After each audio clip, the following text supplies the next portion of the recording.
There We we are, go. we are live. Hi, Whiskey. Happy New Year. Howdy, Monk. Happy New Year. And yes, I'm introducing it. Stagger it. Oh, yeah, it's working. I've just done a sound test. So, yes, Happy New Year, Whiskey. Happy New Year, Monk. We are here. Whiskey, Stills and Tumbleweed and I. We shall be discussing our excitement about the new year with regard to the blues, particularly guitars, guitarists, harps and harp players, blues songs, old and new, albums reflecting on 2018, goodness me, and anything that crosses our transom in the meantime. So if you are in a relaxed state, we are the channel for you, because we're not going to get all stressed about things. We're just going to take it easy. That's right. Whiskey? We're going to take it low down and easy. Yeah. We're going to pretend we're down in the south and on a warm summer's evening. Instead of the north of England and Canada. That's right. Yeah. We're gonna travel down south to a warm summer's evening in Mississippi or Alabama or Georgia, and just relax and enjoy this beautiful thing called the blues. Indeed. And I am so looking forward to this year with regard to playing the guitar, because my shoulder's better and I can't wait. As soon as I get up tomorrow, it'll be at least an hour before I can start, but I'll get at least, I'd say a good 2 hours of blues playing in tomorrow, and I'll build up from there. Or maybe it doesn't matter, actually, does it? It might be 10 minutes, might be quarter of an hour. It'll definitely be longer than half an hour, I'm sure. But if I get 10 minutes it is. I'm still on holiday tomorrow, so. Nice, very nice. Yeah, and then that's the thing about the blues. Is that if you want to sit down for 2 or 3 hours and play and relax and entertain yourself and practice, then so be it. But if it's 10 or 15 minutes, that's just great as well, because it's at least a lot of the older blues that I listen to, a lot of the songs on the recordings are only 3 minutes 20 seconds long anyway. That's all the space they had on a 78 RPM record back then. So even a 45 RPM record really doesn't go much past 3.5 minutes. So that's the beautiful thing, is you can sit down and play 2 or 3 songs to yourself and practice, and it really would only be 15 or 20 minutes. That's all it takes sometimes. That's true. It's enough to satisfy the urge, if you pardon the expression. Well, I took time out over the last couple of weeks to restring the acoustic and the electric and the classical guitars. In fact, yes, I saw that. Yeah, very good. Particularly the electric guitar sounding mighty. It's been interesting to note, having looked, that the Les Paul that I use, it's not a very well used in the blues genre. They're usually Stratocasters, Telecasters, and big semi-acoustics. Yeah, a lot of the guys, especially in the 40s and early 50s, played the semi-acoustic. B.B. King, Howlin' Wolf, a lot of those guys. And very often they would, when they would just borrow each other's guitars, right? They'd show up for a gig, and they would show up to support, a friend in the music business, and they would just lend each other their instruments. Yeah, it's. I had an experience that way on when we were doing a gig one night in a local pub. This lad rings me up. He says, "Oh, I've got a one-man gig tonight, but I can't really do it on my own." I said, "Oh, why is that?" I said, "You got the gig. Great." He says, "Well, could I borrow your PA?" I said, "Well, it's huge. You're a man on your own. You only need a basic speaker and a microphone." He said, "Yeah, I know, but I don't have that." I said, "All right, okay, Louis." That was his name, Louis. I said, "Okay, Louis, I'll have a word with Chris and we'll load the car up and bring it over." He said, "Oh, well, could you support me? I said, tonight? He said, yeah.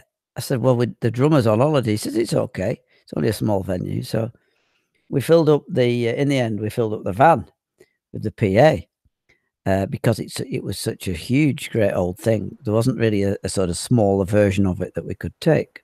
Okay, yeah. Years later, we'd have two PAs. Well, we could rig it so that it was a smaller one. Anyway, so we turned up to this hotel and lumped all this stuff in, and we were looking at these interesting characters all around this hotel. And I was thinking, we're not going to get out of here alive. It was a rough dive. I mean, a very, very rough dive. And they certainly weren't going to be into what we were playing. Anyway, so there was Louis. And I said, hi, Louis, how you doing? He says, oh, yeah, can I use your guitar? I said, have you got any equipment of your own? And the guy had such brass. He'd just faced down the guy in the hotel, told him he could do a gig, and taking a chance on ringing me, the cheeky so-and-so. I couldn't believe it. So he actually had nothing until we rolled up. Can you believe that? Wow, imagine if you had car trouble on the way or something, you would have been screwed. Yeah, it was quite. Anyway, he did very well. He did a good gig, and we did all right, and we got out alive. So, but it was quite touch and go. We knew we were going to survive when we saw one of the old crones tapping a foot along to, I think it was a town called Malice, which was sort of appropriate for that place, Malice. Yeah. But yeah, that's the thing. It's, you know, a lot of these guys would show up at juke joints or house rent parties or smaller venues and to support one another. And rather each, you know, four guitars dragging around four guitars, they would, you know, bring two, and they would just lend each other their instruments. And that's why you ended up with a lot of guys that are, you know, they're left-handed, but they're playing on a right-hand guitar, so they're playing it upside down, and they don't bother restringing it either. Like Otis Rush played that way. Oh, okay, that's interesting. There's a couple of others that played that way. I want to say maybe it was, I don't think it was Albert King or Freddie King, but somebody of that stature and status, you know, quite well known. So Otis Rush would play the wrong way around. Yeah, but not because I've got pictures here, and he's playing it the right way around. Oh no, hang on a minute. No, he's not. Hold on. Oh yeah, just turn the guitar upside down. He's got the thick strings at the bottom. Well, I never. That's strange, right? And that's how they learned to play. So they just never bothered to switch, and they're completely competent, and a lot of them outstanding playing that way. So, you know. That's nuts. Yeah, I know, right? I'm just looking at the pictures now. I can't live with that. Oh, it's doing me head in. At least Jimi Hendrix swapped the strings around, didn't he? I think so, yeah. I'm pretty sure he did. Yeah. Jimi Hendrix. He was brought over to Britain, you know, by one of the Animals, wasn't he? I believe. Jimi Hendrix? Yeah. I'm not sure what his relationship was with Eric Burdon and the Animals. I think it was one of the Animals brought. Oh yeah, he did change the strings. Oh look, he's playing a Gibson. Goodness me! Wow. He did play the odd on an acoustic. Hang on a minute. Yeah, they're mostly Stratocasters. Yeah. Yeah, because Buddy Guy plays a Fender too, doesn't he? Yeah, he's a Stratocaster. Yeah. Yeah, a BG Strat with a single double coil pickup. But any guitar will do. Actually, on his latest album, he's playing. I read the sleeves note. He plays the BG Strat and another semi-acoustic on one or two of the tracks. Okay. I don't know which one is which. To my mind, if you're going to do an album, you might as well just stick with the one guitar. Unless you're layering it, in which case fair enough, use a few different guitars. I know on some recordings in the 70s, they take all the strings off. They do one string at a time on the guitar, play the chords, and just pick that one string so that you get a clear chord. Strange what they do. But yeah, it's interesting. Otis Rush, crying out loud. Yeah, those pictures. Freddie King. What did he Looking do? at pictures of Johnny Winter when he was very, very young. And he played a semi-acoustic. I'm just in a couple of pictures I'm seeing. I mean, he was very young. He still had that 50s pompadour haircut. He didn't have the long hair yet. He looks like he's in his 20s in this photo. But he played a lot of, Johnny Winter played a lot of really weird looking guitars, kind of like Bo Diddley played a lot of funny looking custom made stuff. No, Bo Diddley had his rectangular guitar, didn't he? That was his signature thing. Yeah, I'm just looking at Freddie King here. It's weird. He puts his or put his strap over the right shoulder, probably because he's a large gentleman. But if you look at where he puts his strap, like I said, it's a right-handed guitar. Normally, you'd have it over your left shoulder, going diagonally across your chest. He has it over just his right shoulder. Well, most of the time, which I find a bit. As opposed to having it looped behind his neck and then his one shoulder through it. It's just over the shoulder. A lot of actually, a lot of the blues guys played like that. Yeah, it's interesting. I wonder if it's because it helped to facilitate, the showmanship of the blues. A lot of these guys took their cues from the older guys like Charlie Patton, where they would play behind their back and behind their head and between their legs. So maybe it facilitates doing that a little bit, with the showmanship and the blues solos and the bending and all of that. Maybe. Although there's no, there's no rule, is there? There's no, thou shalt put thy guitar strap over thy opposite shoulder, oh, well, you can't do that. I mean, tell it to Jeff Healey. Yeah, exactly. Thou shalt not play it like a piano. Yeah, that's not going to wash, is it? Still found that incredible. I wonder if it was maybe also because Freddie King was a pretty big guy, but B.B. King was a big guy, especially toward the end of his life, and he always had it, or almost always had it behind his head, and then his arm and shoulder through it. He didn't just have it over his shoulder. And he always had it on his, very much on his right-hand side, which I always thought was dead cool. And he used to slap his palm into his back of his right hand into his palm. I used to love that.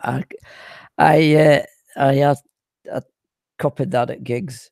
I know we were doing the punk thing and everything, but I used to copy the living daylights out of that. I'd be tapping back at my left palm with the back of the right hand. I'm thinking, I wonder if anybody notices that's B.B. King. No, right? Maybe. Well, maybe, but not at a punk gig. I don't know if you saw some of the stuff I put up. It's all. I found a ton of video footage from the band, and it's rough as rats. I mean, it's a million miles away from the blues, but we did enjoy it, and I certainly enjoyed it. So I did see a few of those actually, and they sounded great. They looked really good actually, and you guys did look like you were just having a blast, and the crowd looked like they were having fun. And that's the beautiful thing about music, and especially live music. Whether it's going to a blues juke joint and it's a small, crowded, dirty little place, or whether it's a huge stadium or auditorium with, a big rock band or a huge star, it's, it's great because you're feeding off that energy back and forth, a performer and audience and performer. Well, it's a lot of fun. In fact, I sent you that video, didn't I, of that closed up juke joint we have locally. Yeah. And I was dead disappointed because I wanted to stand there and have it in the background, but all I found was a boarded up pub. Yeah. Which was such a disappointment because I thought, I've not been down here. There's a juke joint down here. You know what, though? It still looked really cool. If it was me, I would still do that. I'd still stand in front of it and do something. Well, maybe I will. Because it's the one and only juke joint in town. It used to be a pub called the Lord Ashton, and that went by the by, and then they opened it up as a small venue / rock joint, blues joint, and I thought, I'll just have a nip down. I wonder if it's closed. How did you send me that video, by the way? Because I A couple of days later, I had to head into the city, and I was in my old neighborhood, and so I took some video footage of the juke joint that was in my old neighborhood that also has since shut down. And I wanted to send it to you, and so I did it on my phone, and then I uploaded it onto my computer. Oh, well, And you need. Sorry.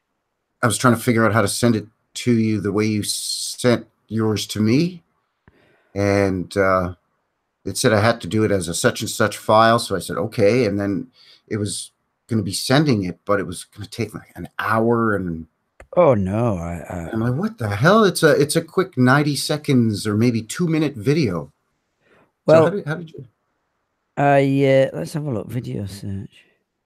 No, see on the computer, I didn't do it on the computer. I did it direct from my phone, and what I did, I went to. Hang on a minute, just a second. So you recorded it on your phone, and then you sent? Did you just send it as email? I don't even remember if it was email. No, I did it It on wasn't Hangouts. email. Hang on, it wasn't. It was Hangouts. I went to Yeah, Hangouts. Have you yeah. got Android? My phone is Android. Yeah, it's Right. Okay. So Samsung. I went to. Well, let Or me you went do to it now. Hangouts on your phone. Yeah, I did it on my phone. I went to Hangouts on my phone, Whiskey Stills and Tumbleweeds. And on the bottom, there's an icon with this video icon. So I put that on. Oh, no, didn't do that. I went to the mountain. And on mountain, I was able to fish through, I think, and send a video like that. And I've done one now. I've just sent you a picture of a ladybird or a ladybug, as you call them in Canada. I'm sending it now on my phone. It was as simple as that. It was really, I'm doing it now, so you'll get one in a second or two on your Whiskey Stills hangout that you have with me.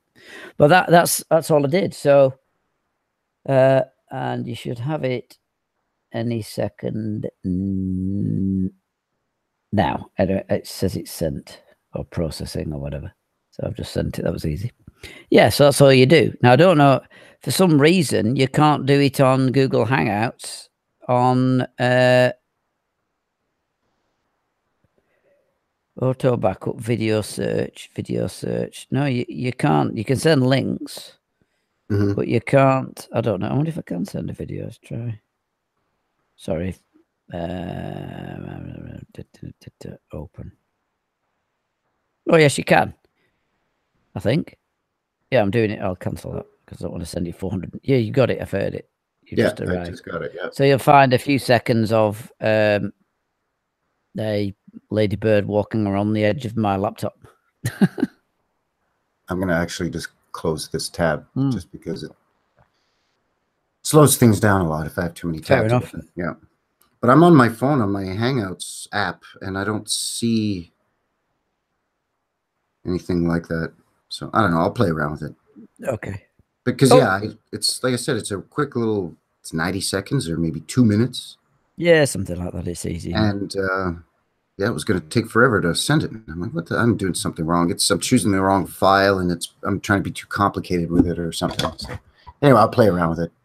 Well. Back to the blues. Yes. We've got 4 people watching. So that's you and me, and Janet is awake. Good evening.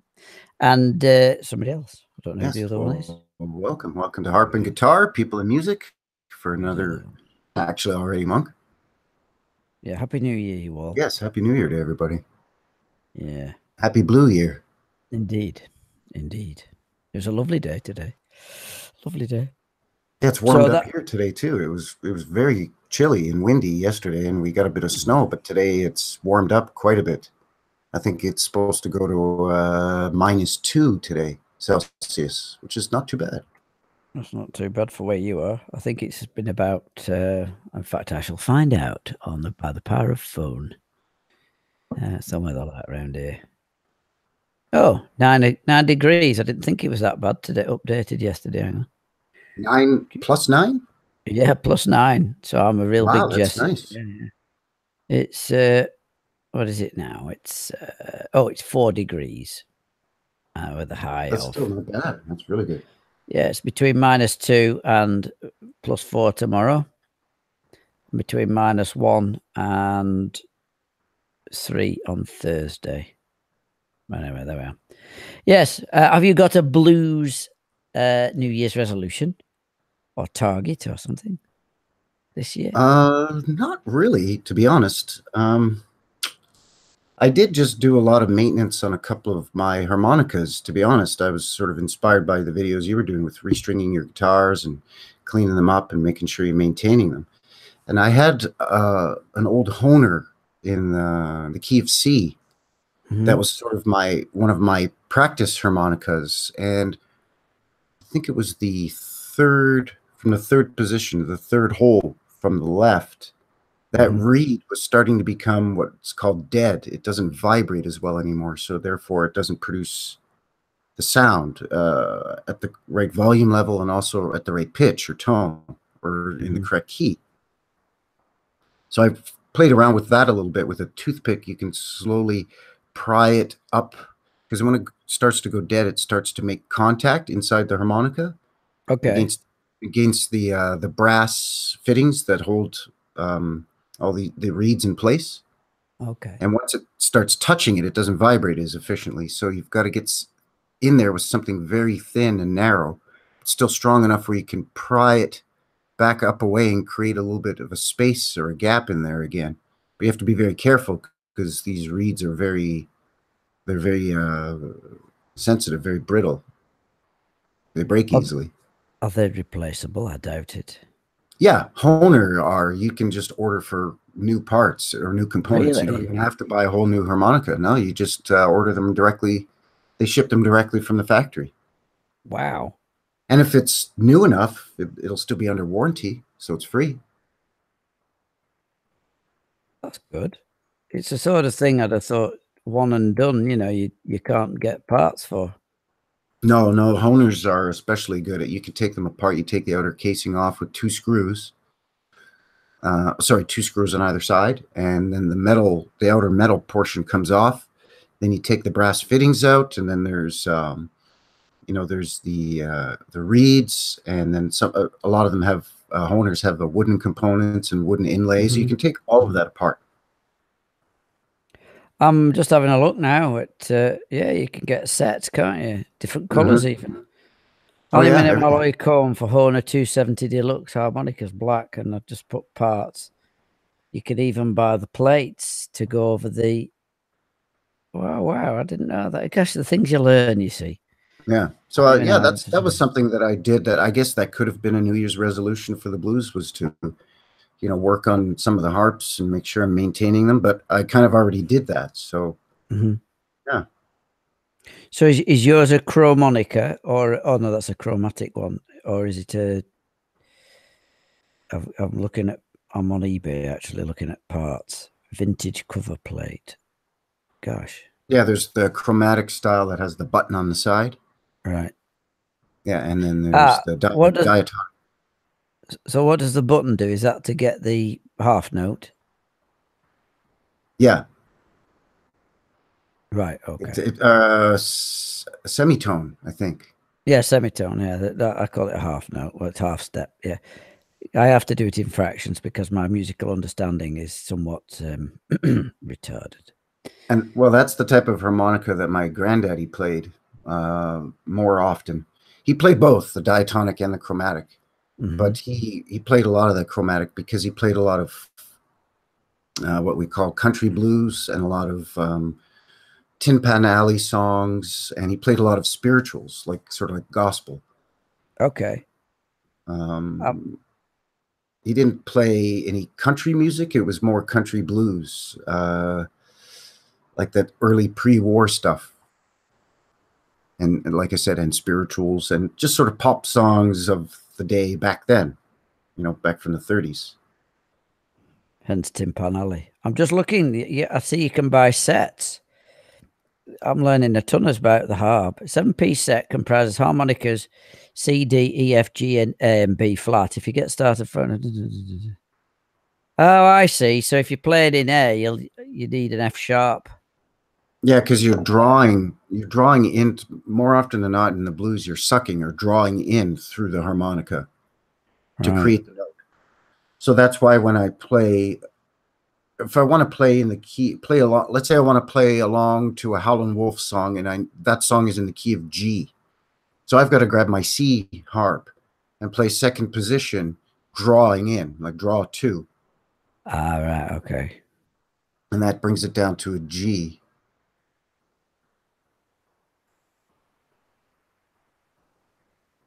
But yeah, Honors are some of the best harmonicas out there. That's mostly, I would say, out of the 10 or 12 harps that I have, 80% of them are Honors. I've got a Lee Oscar signature harmonica, which is very good, and a Suzuki, believe it or not, which is also very good. I was impressed. I kind of took a chance on a recommendation to try Suzuki harps, and they're quite good. Suzuki. All right, cool. That you wouldn't associate those with motorbikes, don't you, rather than harps? Yeah, well, yeah, but Suzuki made also a lot of keyboards and pianos and synthesizers and I think maybe even what are those called? Accordions and that sort of thing. Okay. Which is all very closely tied to the harmonica or the harp. You know, like harpsichords and pianos and what are those hurdy-gurdies and accordions. They all have a similar point of origin in terms of instruments, and they're all very similar instruments. It's just the harmonica is just a very, very rudimentary and very simplified version of that. Oh, okay. It's interesting how you can get stuck into the harp very, very fast if you have one of those belt things, like bullets. Have you seen those? They've got all the harmonicas across the chest. Yeah. John. There's a guy named John Popper. He's the lead singer and harp player for a band called Blues Traveler. And he wears a belt across his chest with these little pouches, and he puts, all the different harmonicas. Because a lot of times when you're really playing really hard, you're really giving it, especially if you're a blues rock band like Blues Traveler, you're really sucking and really blowing into that harp. And all the times they'll blow a reed in the middle of a song, so you've got to be able to have, if you're playing a C harp, you got to be able to grab another C harp real quick, much like a guitarist might break a string, right? I'm with you. I'm just looking now. He's a big lad, isn't he? Yeah, he's a big bugger.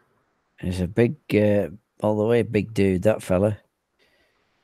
So what's his band called? John Popper. Oh, he's on his own now. John Popper. Yeah, he was with a band called Blues Traveler. Oh, here we are. That's a corking pic. I've got a picture of him here with his. He's got 3 across his hip. 1, 2, 3, 4, 5, 6, 7. Yeah, a full 7 set. Amazing. The one I saw, the guy had it like a cross chest, a diagonal, like those old band. Remember the old bandidos from the 70s, 60s movies? They'd have a sombrero and a diagonal belt with all the bullets across. Yeah. Yeah, I know what you mean. I've seen that done with harps. Interesting. Yeah. Well, so I'm going to. Oh, sorry. Go ahead. No, it's fine. Go on. I was just going to say I'm just going to post a link in the chat for a Blues Traveler song, which I really like. I think it's a really, really good song, and it's got a great guitar solo in it, and it's also got a great harmonica or harp solo. Just gonna.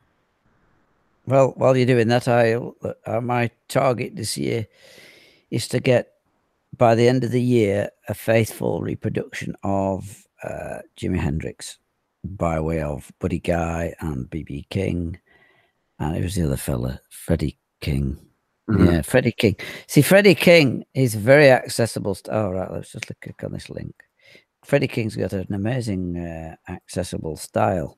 Mm-hmm. A lot of the rough and ready. A lot of the rock and roll guys really like Freddie King. Like Eric Clapton likes Freddie King, and I always talk about the 3 kings of the blues: B.B. King, Albert King, and Freddie King. They all played completely different styles, and none of them are related to one another at all in any way. But their styles are so different, and they influence different guys. But also a lot of the guys like Eric Clapton will cite all 3 of them as being influences, even though BB was that Memphis style, and Freddie King is more of the Texas style, and Albert King is kind of a soul funk blues kind of a style. Just at it. Yeah, Albert King could play some serious fast stuff too. Very, very quick. Albert King, am I right in saying he's the Flying V fella? Yeah, that's yeah. He played that a lot. Yeah. Freddie King's a semi-acoustic, and obviously BB King, the big 335 Lucille. Actually, Freddie King played a rectangular guitar once in a while too. Did he? Not as boxy looking as Bo Diddley's. A little bit more refined and updated looking, maybe, but. I'm just having a rectangular Bo Diddley guitar. I'm just having a look at some of the pictures. Pity we can't be sharing screen. I wonder if I could. Oh, you can get it. It's made by Gretsch. Oh, he played Gretsch, eh? Wow. Yeah, well, no, well, the Gretsch is the manufacturer of the. It's called a G6138 Bo Diddley. It's a rectangular guitar, and gosh, £2,583. Wow. And you can't even get to the, hang on, 12, let's have a look, 12, 13, 14, 15, 16th fret. After that, you're in serious trouble. God, that's amazing. It's got the original pickups too. Yeah, it's a Gretsch. So he must have had that made. He must have made his first one himself. Oh, probably. A lot of those guys did. I mean, Bo Diddley, the name, that's not his real name. No, it's named after Diddley. Something McDaniels. I can't remember his first name. McDaniels was his last name. Mm. Well, I'll just sorry, go on. No, go ahead. No, it's fine. I'm just saying I've put a link in the what's it? Oh, in the chat there. Oh, I see it. Okay. Chat, yeah. But yeah, Bo Diddley, his name reversed as a Diddley Bow, and that's basically, a homemade guitar, a very primitive form of guitar anyways. It doesn't have any kind of resonator on it or any hole in a hollow body to echo the sound or anything like that. It's, one or two or three pieces of wire with some nails and something to prop it up, some kind of a bridge, whether it's a bottle or a stone or a rock or something. You just pluck it and drag a slide along the string. Well, that one's £2,500, and I've just found one on eBay for $399. Can you believe that?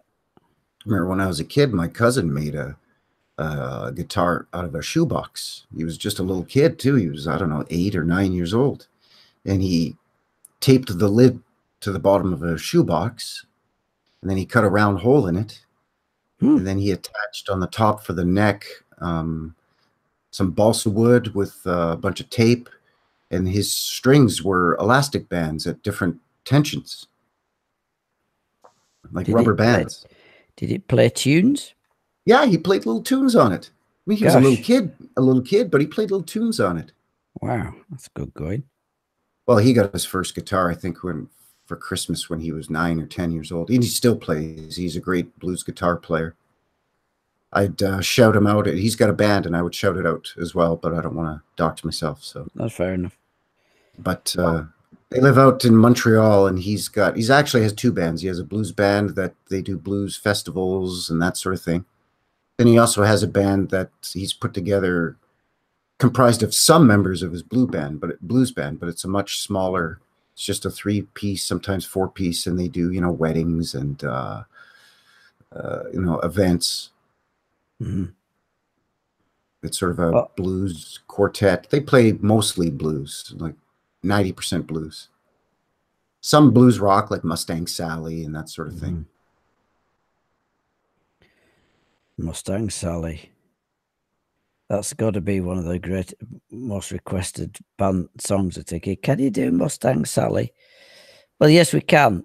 Well, go on then. Well, we don't want to. Yeah. Oh, well, go on. It's a good song to dance. A lot of people, like to go to live music venues and dance. Not just watch the band and listen, but to dance. And Mustang Sally's kind of a medium tempoed version of a slow drag. You can it's a good time, kind of a party song. You can dance to it, and you can kind of bump and grind to it a bit too, It is, but when you're trying to do a punk band and somebody says, "Can you do Mustang Sally?" I'm thinking, we're doing the Clash. It's quite entertaining. But we used to do it now and again, here and there. And we say, does anybody know it? We'll have a little guest spot. You can come up and sing. And the owners of places, they wouldn't like us to do that because they'd say some rubbish about insurance, but they just didn't like them messing around. Yeah, it's a liability or something because the person Yeah, performing nonsense. wasn't officially hired by the management staff of the place. So if That's right. a light falls on them or if they fall off the stage and get hurt, they're not covered. Yeah. Yeah, nonsense. Oh, there's a bass version of the Bo Diddley guitar. Can you believe that? Huh. There you go. Oh, so I'm just looking at pictures of them. Well, if Yeah, it's Gretsch, I mean, Gretsch make fantastic bass guitars. Yeah, so. I've never seen a Gretsch bass. Never seen one. Well, they have one that I'm Gretsch. not sure what the official series and model number is, but Gretsch in the bass. circles that I've run, it's known as the Gretsch Badass bass. All right. And I'm not sure what model that is, but I'm just looking now. Well, I've got to be teeth. You're absolutely right. Goodness me, look at that. Tom Peterson's signature. Gosh, they do a full range. The Bo Diddley, the Billy Bo. Oh no, it's a Billy Bo, not Bo Diddley. Pardon me. It's look at that. I didn't realise the Gretsch did basses. Well, well, well. You learn something new every day. God, it's incredible. Never knew that. Dwayne Eddy. Yeah, sorry, I'm rabbiting. I'm taking a turn to Tangentville. Yeah. So, like I said, my target for this year is going to be to get the BB King down, get the Buddy Guy finished off. And also, I'd like to do one a week if I can. Take a classic blues number and pull out the riff and try to identify where else it's been used or contextualize it in a solo. That's a great idea, yeah. Do you know what I mean? Like, I was trying to think of what's the tune. I can't think. Well, it was just struck me the other day. One particular riff. It was, what was it? Out of Mojo Working is used all over the place. And there's loads of them. You know, it would be interesting to sort of spot several places where it's influenced directly more popular tunes, which is a shame because it's the essence of the hit. If that makes sense, you know, that yeah.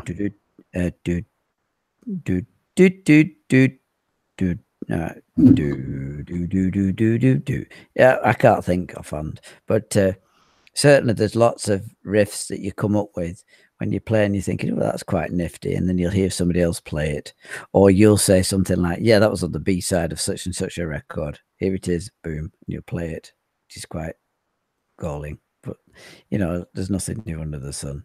Yeah. Well, if you want to get into early Jimi Hendrix stuff before he became sort of the Jimi Hendrix, he was already by the early 60s, like 61 or 62 or something, right after he got out of the army. He was a sideman for Little Richard and for the Isley Brothers. Oh, right. Okay. He played under the name Jimmy James. Jimmy, and then James, James. Jimmy, James. Yeah, let's have a look. I'm on YouTube.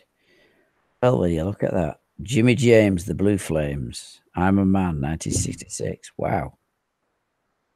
Jimmy James. Was his band. That was his first band, Jimmy James and the Flames or Blue Flames. Yeah. They used to do a lot of Jimmy Reed songs and Robert Johnson songs and Muddy Waters songs.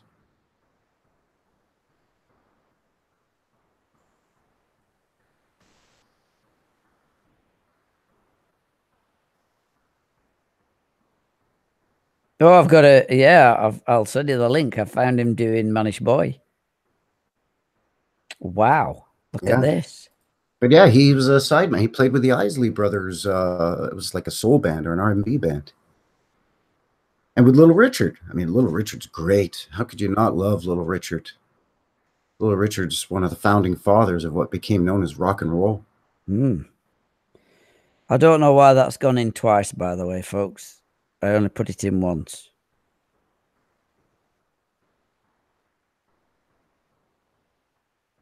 Can you see the link? There it is. Yeah, I see it. Yeah, that's amazing. Jimmy James. Gosh, I'd never heard of that. You see, this is the thing. You people listening out there, if you want to know about the blues, just ask Whiskey and you will find a ton of stuff. Unbelievable how you do that. I mean, you just go, did you know this? And I think, God, how did you know this stuff? It's just amazing unpacking. Well, I like Jimmy. I think, I kind of make fun of Jimi Hendrix sometimes because I say, people talk about, oh, Jimi Hendrix. And I say, well, if you like Jimi Hendrix, then you might as well just listen to Buddy Guy, but I like Jimmy. Jimmy's great. He's got a lot of not only classic, what you would call rock songs, but, he just had a very smooth and mellow voice, and he was a fantastic, innovative guitar player. I mean, you can never take that away from Jimi Hendrix. The way he used reverb and fuzz and feedback, he was in a lot of bending and sustaining notes. But he did overbending as well, which I thought was ace. He bent through two tones sometimes. I mean, he really went for the bends. I mean, Jimmy was influenced by a lot of blues guitarists, way more than he was influenced by any early rock and roll guys. Well, I've got there's a thing here, Little Richard with Jimi Hendrix. So there's your connection you were talking about before. Yeah, Little Richard with featuring Jimi Hendrix. I Ain't What You Do. Oh yeah, Little Richard, again, he was just so good, Well, with regard to Jimi Hendrix, my favorite of his is Fire, which is about him getting wet through in the rain, and I think it's in the West Country somewhere, warming up literally near a fire. And gosh, that's got so much energy in it. It's just a great record. Do you know it? Fire. Yep. Mm-hmm. Do do do do do do do do. A lot of Jimmy's influences were guys like Buddy Guy anyway, too, so he cut his teeth early in his career with blues. So he, even when he became a huge rock and roll icon, Jimi Hendrix he still played a lot of blues, and he played in a more of a bluesy style than a rock style anyway. I mean, some of his influences were the same guys that influenced Buddy Guy, like Guitar Slim. Yeah. Jimmy was influenced by Guitar Slim, and so was Buddy, Okay, unbelievable. Yeah, so that, like I said, that'll be my that's a great resolution to work on. But by the end of the year, I think I should be able to do a fair Jimi Hendrix, because I do want to get back on stage. I've made that decision. I was playing the other day, and I thought, do you know what? I'm quite nifty at this now. With a bit of practice and get a few songs together, I might be able to attract a few musicians. Because the thing is, I always wanted to do the punk thing. Well, punk's gone. That's a dead dog. And it sort of always was. It was just something I always wanted to do. So I've done that. Now I think, I know I'd love to do a nice type blues 3-piece again, or maybe even get do it like 9 Below Zero with a harp player. Now, a harp player or even a keyboard player, so you can have sort of have it tuned to sound like a piano, so you have a boogie woogie sort of piano in the background, Yeah, or maybe, but I think for the purposes of doing the blues and getting a band set up, if you've got a harp player, you've got less hassle, because the guy's just got to wander up to a microphone and the bass player can get on with his bass.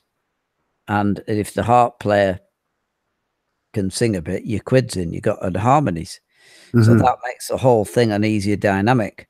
So a good, if you're doing the blues, with the best will in the world, the complexity of bass for a standard 12 bar doesn't have to be as complex as, let's say, something like Yes. Mm-hmm. Yeah. So you have more of a shooting range. But saying that, getting a good swinging drummer, that's another matter. Phew. Yeah, that's why I like Howlin' Wolf's band so much. I mean, and again, he didn't have a band roster written in stone. I mean, over the years, guys rotated in and out of his band, but just the sound of his band was great because he did have a fantastic drummer or a couple of drummers that he would use that really put a lot of swing and drive into the music. And then, of course, great bass players and some of the best guitarists. And Wolf himself played guitar. And then he threw in keyboard player, and Wolf also played a mean blues harp. Man, that was just you know, it was like a bomb being dropped. His band just absolutely incredible. You know, Well, his Memphis stuff, and then later his Chicago stuff. You know, he had Pat Hare on guitar, he had Hubert Sumlin, and then all the drummers that he had, Willie Big Eye Smith and Lafayette Leake, the pianist Lafayette Leake, all these guys, they were just unbelievable. well, there's the Convulsions from round here. They had a tremendous drummer. He came out and played with us quite a few times. Just wonder if I can find him at Dentdale Beer Festival. They very often go to what do you call it, to Chicago. Mm-hmm.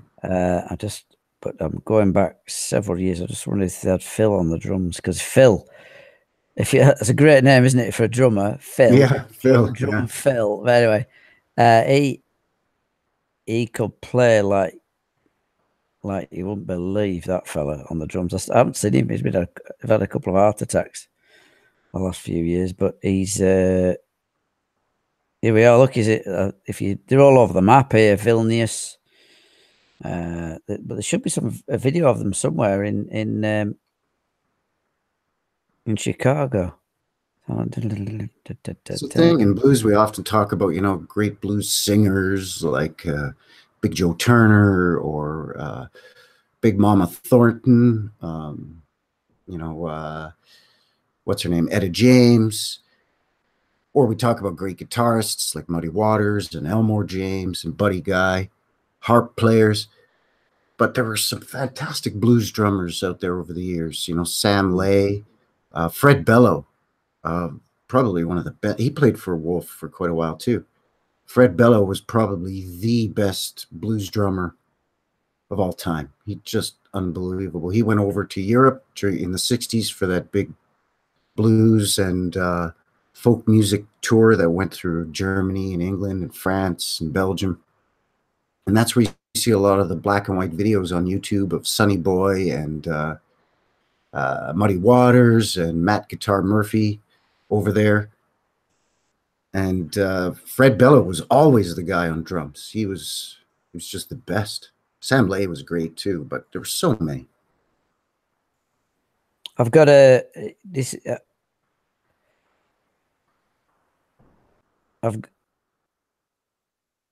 is a corker. Hang on a minute, I've found it. This might be Phil on. Another one that was all over the place in a lot of different bands was Willie Big Eyes Smith. I love these names. Big Eyes. Willie Big Eyes. This one's well worth listening to. That's Ben. Oh, by the way, that's the other thing we've got to get off the ground. These interviews, keep lining them up. We haven't done them. I've just let the ropes drop on that, I'm afraid. Yeah, this last one, if you watch that, that's a cracking harp solo by Ben. I think I introduced you to him, didn't I, just briefly a few months ago? Yeah, that's right. On that really rainy night, he's doing a hell of a solo there. You can't hear the rest of the band much, but you can certainly hear him, because they've paired it right back.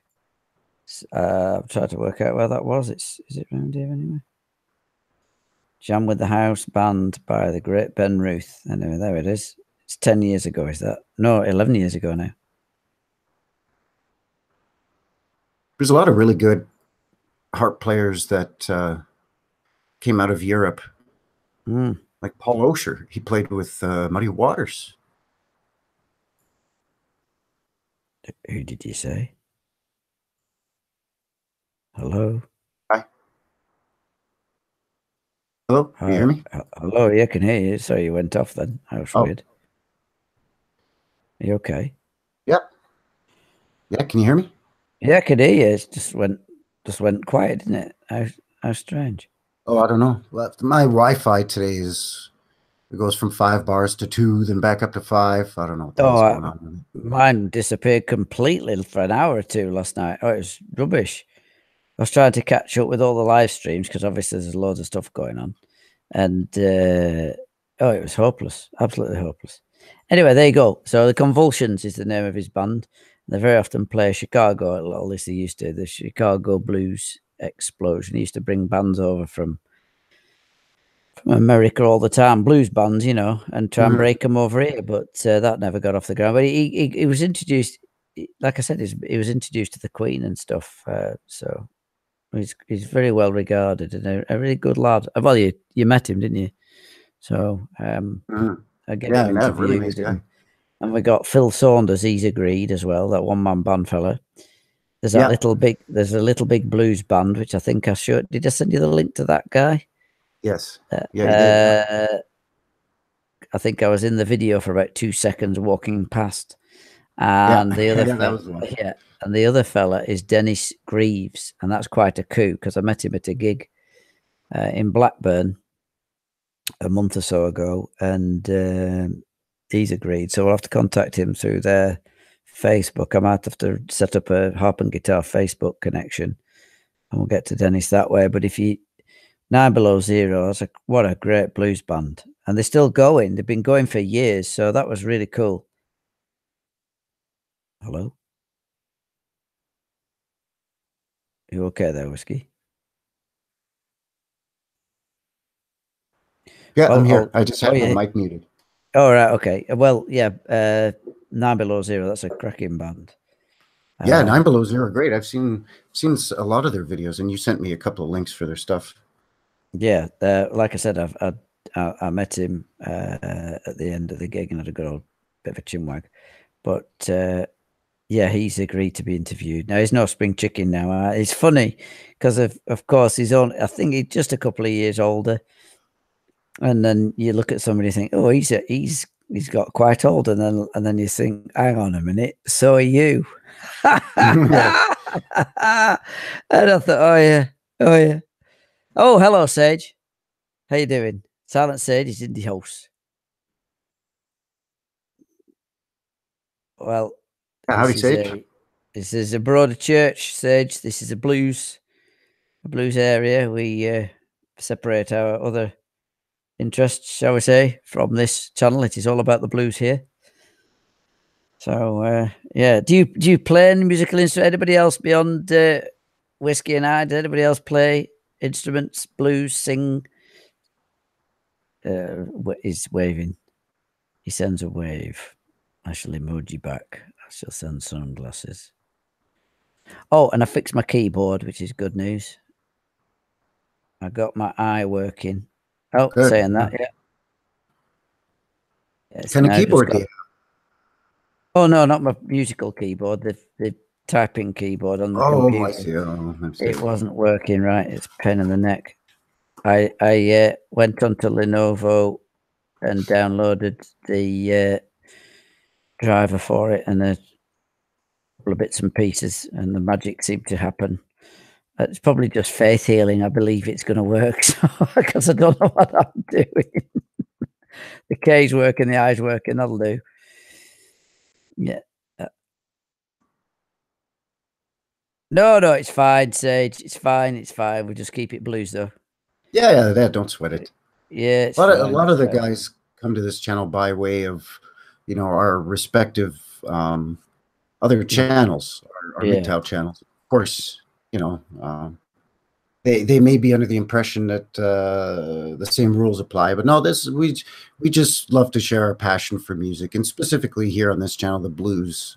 So Yeah. it's open to anybody who really loves blues, and by extension, jazz and blues rock, classic rock.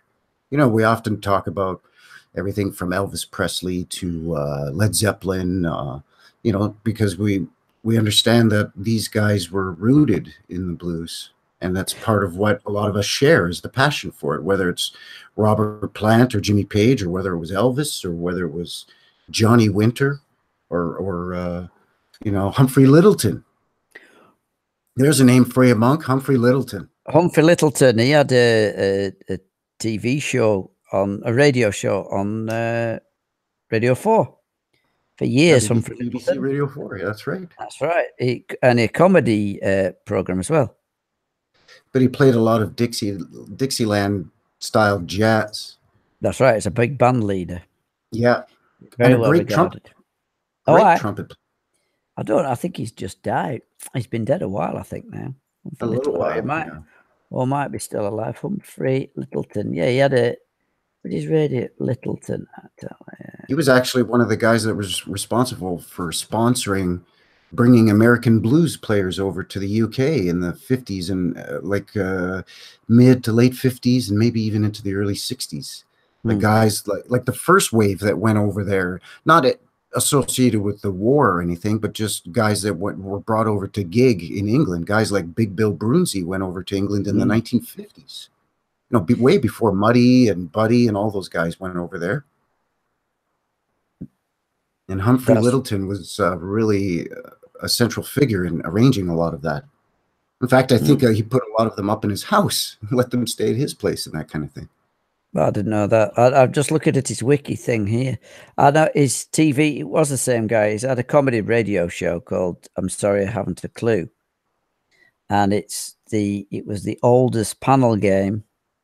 I think it still is. He's been replaced now by a comedian. I can't remember his name. Who's well regarded. But he had a lot of I don't know if you've heard of the Goodies. No. The Goodies? Yeah, well, Jack D. That's it. Yeah, the Goodies. The Goodies were a sort of counterpart to Monty Python. Okay. Two of the Goodies are on Sorry I Haven't a Clue. And they were like I said, their counterparts to, they used to do a thing with John Cleese and Bill Oddie, and I think they were all at university together with or around about the same time as the Monty Python crowd, similar age. And Jack D's a very well regarded comedian who replaced Humphrey Littleton on that show. I know it's just a side. Well, I just want to illustrate I think this illustrates almost perfectly the influence of blues and jazz, whether it was in the U.S. or whether it was in England specifically, on rock and roll. And a perfect example is I'm going to share post a link in the chat for the original version of Humphrey Littleton and his band, a song called Bad Penny Blues from 1956. And I want you to, when you get a chance, to listen to it and listen specifically to the piano, the piano phrasing in it. And then I'm going to post the link for the Beatles, Lady Madonna. Yeah, it does. That's immediately what I thought of, Lady Madonna. You listen to that, and you tell me that the Fab Four, those mop top rock and rollers, weren't influenced by Humphrey Littleton. I mean, it's so obvious when you hear it. Yeah, that's definitely an influence for the Beatles. I just listened to it just then. So the first link is Humphrey Littleton's band, Bad Penny Blues, and the second link are the Beatles' Lady Madonna. And and that goes across so many bands and so many musical genres too. I mean, the blues, like Willie Dixon said, the blues are the fruits, or the blues are the roots. Everything else is the fruits. Jazz comes from blues, rock and roll comes from blues, and country music comes from from the blues. So you hear a lot of blues in country songs and rock and roll songs. Well, You know? interestingly enough, I mentioned the Humphrey Lyttelton connection with Radio 4 and the Goodies. The Goodies had a couple of big hits in the 70s, and one of them got to #1, and it was called The Funky Gibbon. And the B-side was called The Sick Man Blues, which is my very, very first introduction to the blues. Sorry, Yeah, there you go. second blues record. It's all things together, you know, in some mystical way. Yeah, Bill I Oddie, remember you talking about Sick Man Blues before. We've talked about that's incredible. Yeah, I know, it's so funny, right?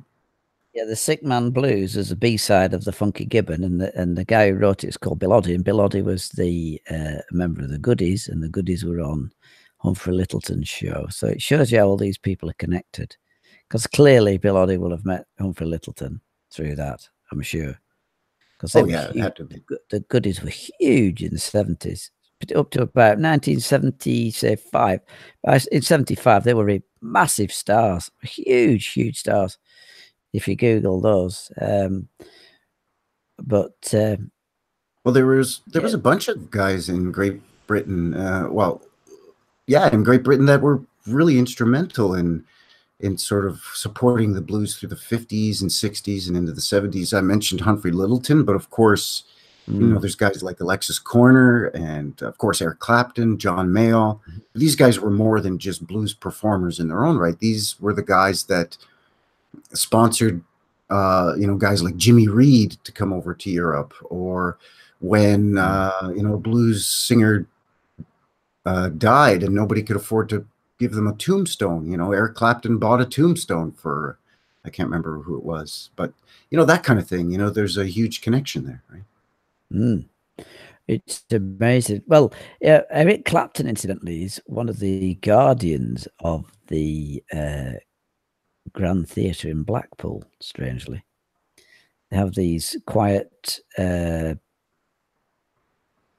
guardian angel types for theatres, and he sponsors a lot of theatres on the quiet, does Jimmy. Sorry, not Jimmy. Eric Clapton. Interesting, isn't it? How they're quietly doing the philanthropic bit. Interesting. Yeah.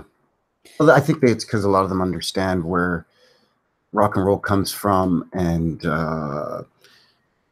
you know, they want to pay an homage or pay tribute to the fact that, you know, Eric Clapton wouldn't be Eric Clapton necessarily if it wasn't for the blues, right? So there's a question in the chat from Silent Sage about blues alto sax players, because sometimes there's a lot of baritone players, but there were some great jazz alto sax players. Charlie Parker was an alto, and he's probably one of the best sort of bebop jazz saxophonists out there. But for blues, for specifically Eddie Cleanhead Vinson was again, these names, Cleanhead, because he shaved his head bald. So his nickname Cleanhead. But Eddie Cleanhead Vinson was an alto sax player, if I'm not mistaken. I forgot. I'm just gonna look him up here just to confirm, because I know he played with a lot of blues and jazz guys. He played with Jay McShann, who played with Jay McShann was the piano player for a lot of Big Joe Turner stuff in the 60s and 70s. Played with Miles Davis. I saw Who's It live, not long before he died. Ronnie Scott. I told you about that, I think. I saw it was in Faversham down in Kent, and somebody bought me a ticket, so I went along with Ronnie Scott, and this scruffy old guy barged past me, and I thought, what's the caretaker doing? It's a janitor doing, barging me, the cheeky bugger. And then he carried on moving and went on stage, picked up the sax and started playing. I thought, I've just met Ronnie Scott. So I have the dubious honor of being barged by Ronnie Scott and not even knowing who he was. How embarrassing can that be? Embarrassing can you get? So there you go. Wow, Eddie Cleanhead Vincent played with Cannonball Adderley. Wow. Cannonball Adderley. Cannonball Adderley. Yeah. First name Cannonball, last name Adderley. He was an alto sax player, but he was jazz, bebop, hard bop, specifically jazz. He didn't really get into blues that much. But yeah, Eddie Cleanhead Vincent. And I've got And John Lisa. Coltrane. Or Charlie Parker, yeah. It's amazing how they're all connected. I've got a tenuous link to Lisa Stansfield, by the way. I don't know if you've heard of her. She can sing very well. Yep, yeah, I've heard of her. I'm just She curious if Sage plays sax, and that's why he was asking. Do you play saxophone, Sage? Riff's here as well. Howdy, Riff. Happy New Year. Riff plays guitar, of course. Just got himself a new guitar a couple of months ago.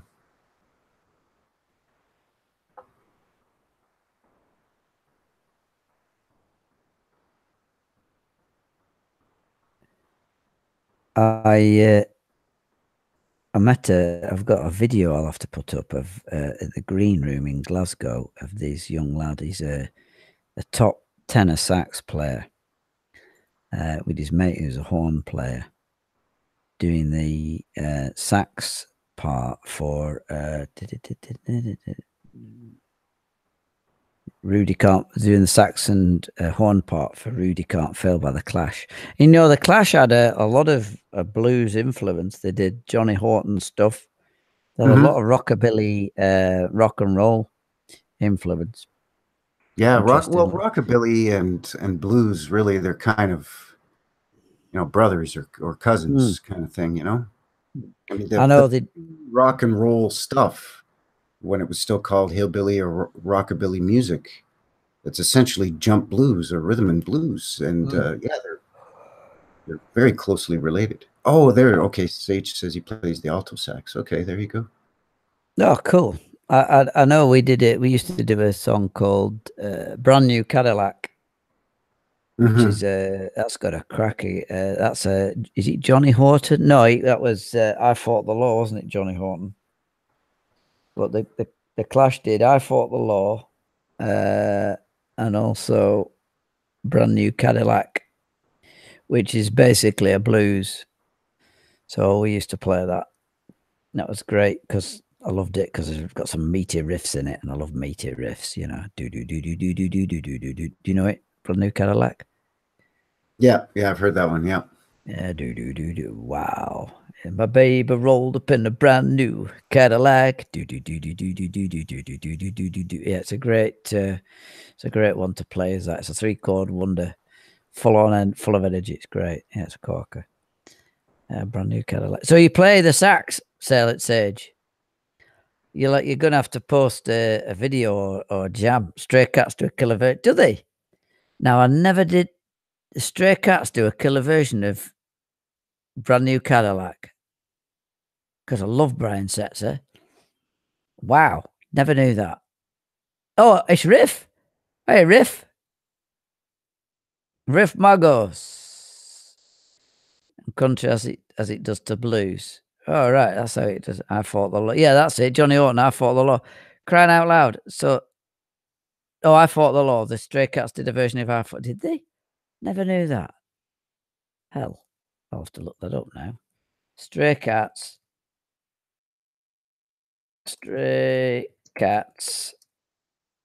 I Fought the Law live. What do you know? Look at that.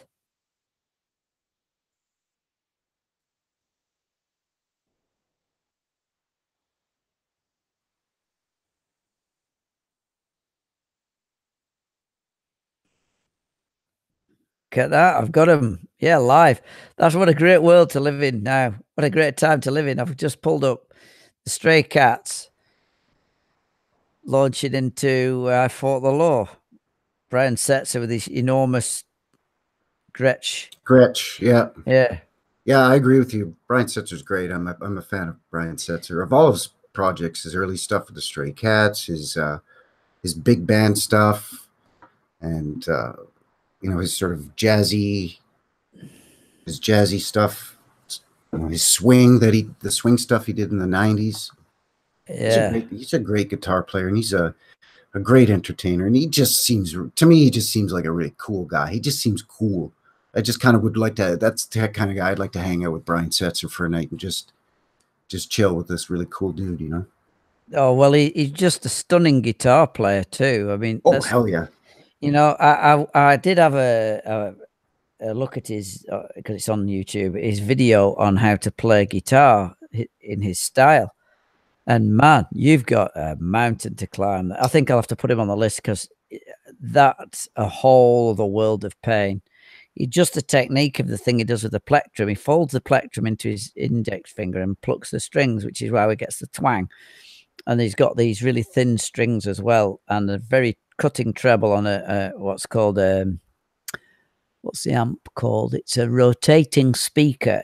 Rafe, help me out here. What's it called? What's the amp called?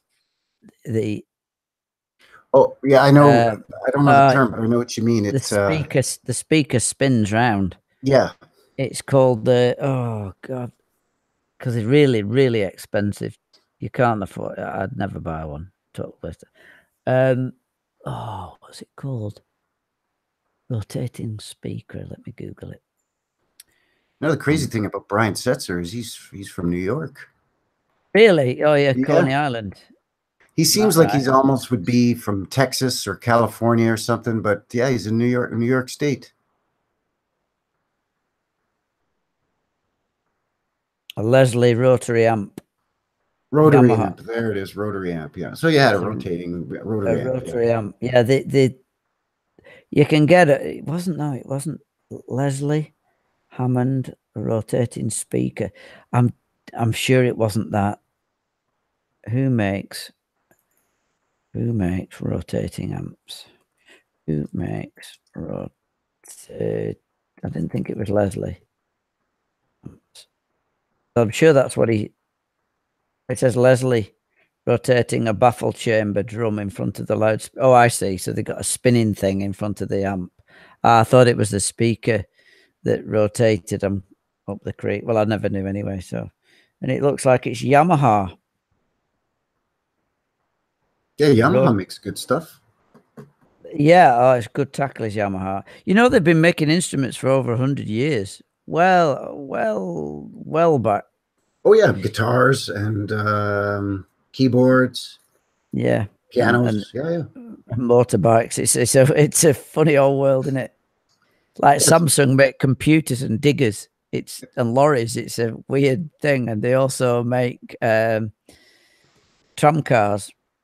I know it's strange, right? You get these companies that make motorcycles and generators and stuff, but they make musical instruments too, and good quality musical instruments, like pretty good stuff. Like I said, that Suzuki harp I have is pretty good. Well, the Yamaha, the classical guitar I've got is a Yamaha, and if you look at the Yamaha logo on the it's two tuning forks crossed. Simple logo, but that's what it is. It's two tuning forks, and apparently they go back to the late 1800s. Their guitars. Let me get some practice hours in, and you got it. Oh, good. Sage is going to play. Oh, that's awesome. Great. Get your embouchure going. I used to. I remember we did a gig in town, and a friend of mine, Neil. What's his surname? Neil. Well, actually, I should just stick to Neil. Neil Young. Neil. Okay. Neil. What is his name? Surname Neil. Oh, I can't remember. I can't believe that. While you're doing that, I just want to welcome everybody to Harp and Guitar, People in Music, and thank you very much for coming by and joining us for our blues chat here for the new year. So nice, lazy, hazy New Year's Day afternoon, or in Monk's case, evening, and just relaxing and talking blues, talking about our passions, sharing our passions for this wonderful, unique American musical art form, but now it's gone all around the world, everywhere from Europe to China to Japan to Russia, and all the way back around again.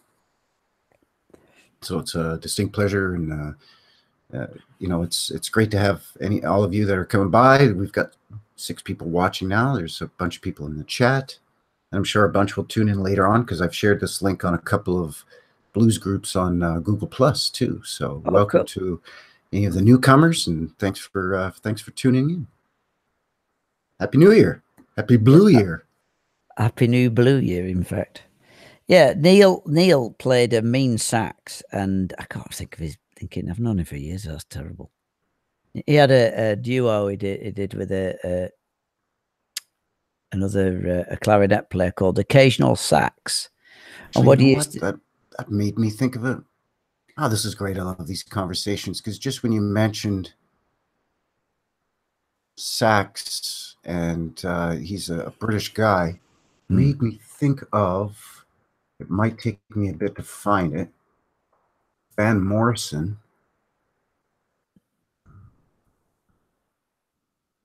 There was a series of blues documentaries produced by Martin Scorsese called Martin Scorsese Presents the Blues. And I think it was 6 different films in the series, each directed by a different director.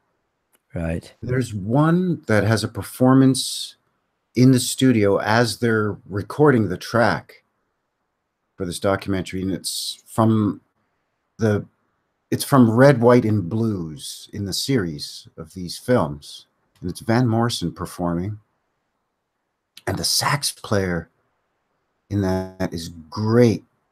And I found the link. YouTube's amazing. Yeah, great. We complain about YouTube a lot, but it's amazing.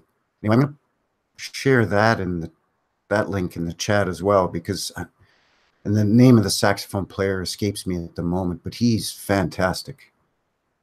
He's got a nice bluesy, easy kind of going feel to it, almost a lazy, for lack of a better term, way of playing, like the way Jimmy Reed plays guitar and sings, that sort of slow drawl. He plays a saxophone like that, and it fits Van Morrison's style of singing, guitar playing very nicely. So there's the link there. It's from the Martin Scorsese produced film Red, White, and Blues, directed by Mike Figgis, Figgis.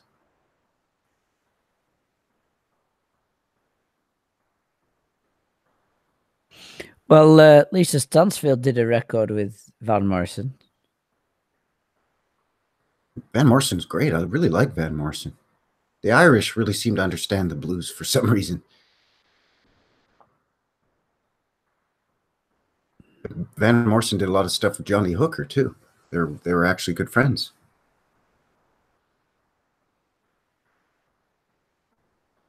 That's whoa! Hang on a minute. That's Jeff Beck on the guitar.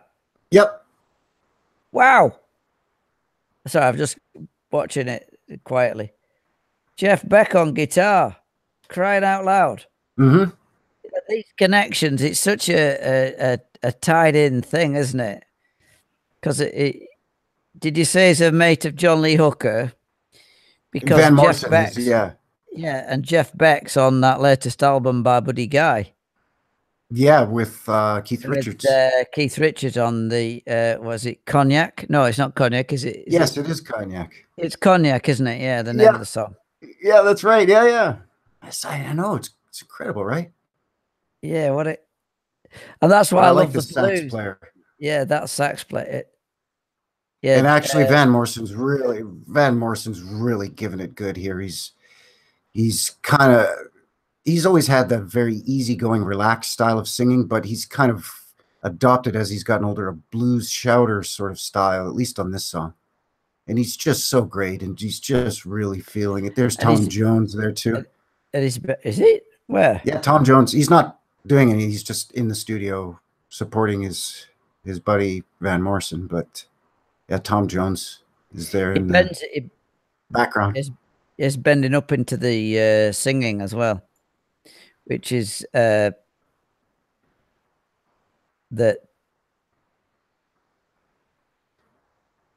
a real Muddy Waters thing, bending up into the note. Hang on a minute.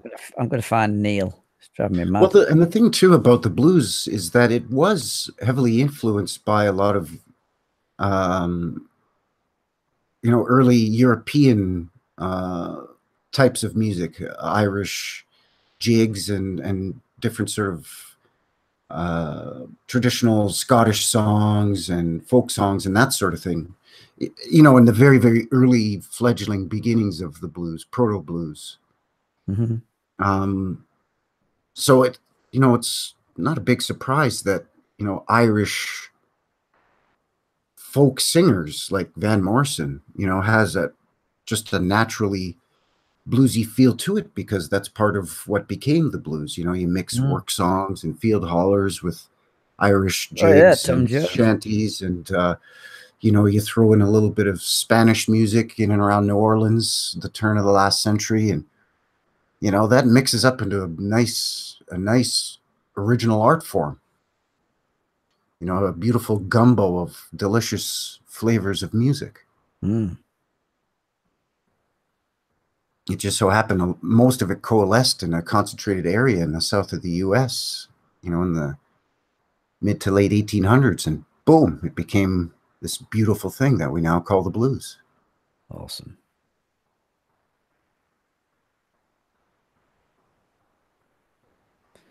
Well, just saw Tom Jones in there. It's amazing, isn't it? Because the whole thing's a connection. I don't know. I'm sure if we dug about, we'd have some. I know we'd have some connection, some connection, and some connection. So we're a very minor branch of a branch of a branch, but we're still here. Interesting. That's why. Well, That's why I again, that like it. goes back to that Willie. Sorry, No, goes it's back to okay. that Willie Dixon quote: "Blues is the roots, and everything else is the fruits." Right? Mm. Mm. Good blues bands, baritone sax. There's quite a few. Let me get back. Yeah, we're good to get Sage on the sax. And of course, you play drums, don't you? You said, Me? yeah, Yeah, that was yeah. actually the very, very. The harmonica was the very first instrument that I learned to play, but the one that I really sort of took very, very seriously early on was the drums. So how far did you get with the drums? Do you have a gig or put a band together or anything? No, I'd never drummed for a band or anything like that. Just in my basement as a teenager, hacking around with my buddies and stuff like that. Oh, very As a cool. teenage boy, it wasn't cool to play harmonica, right? It was kind of a dorky thing to do. So Mm. I'd set it down, and a friend of mine played the drums, and I always thought it was really cool and very fascinating how you could, create different rhythms and polyrhythms and stuff. So he taught me to play and gave me a few lessons, and I picked it up, and eventually I saved up and I bought a small drum kit, which initially I had in the basement, but then my dad made me move it out to the garage. Yeah, no. What? Which makes sense. But so it was no official band, some friends getting I'm together with and you. trying to jam and goof around. But What kind of drum kit was it? A Ludwig, Premier, Pearl, it was a Tama. a Tama? Wow, Yeah. that's oh wait, there's a. The Police had Tamas. Was it It's a a? very good kit, very Yeah, reliable, not too yes. expensive. No, good stuff. Tammers. I know our second drummer, he had a set of Tammers. Then he went to DW's with 12 lugs. So that was a 22-inch bass drum, a huge old thing with a Cobra, was it? A double foot pedal on the bass, double on the kick drum. A Cobra. I think it was Cobra. Oh, okay. Is And that mine what was it just is? a very basic setup, the one kick bass, a snare, four toms, and then a floor tom. My hi-hats were pasty hi-hats, and then I had Oh, that Sabian pace. Yeah. I had Sabian cymbals. I loved Zildjian, but Sabian are almost as good, and they're way less expensive. Again, teenage kid, right? I didn't have Mm. money to throw around necessarily. Well, The other well. link I just put in the chat, by the way, is Tom Jones from that same movie, that Red, White, and Blues, directed by Mark Figgis, produced by Martin Scorsese. Tom Jones singing a beautiful uh, sort of a bluesy ballad Tom Jones had, you know, right up. Is he still around? Tom Jones? He's still Oh yeah, alive. still alive. Yeah, very much so. He's still has a Still, great voice, I'm sure. You know, but it's Tom still Jones gigging. singing and Tom Jones singing and Jeff Beck on guitar.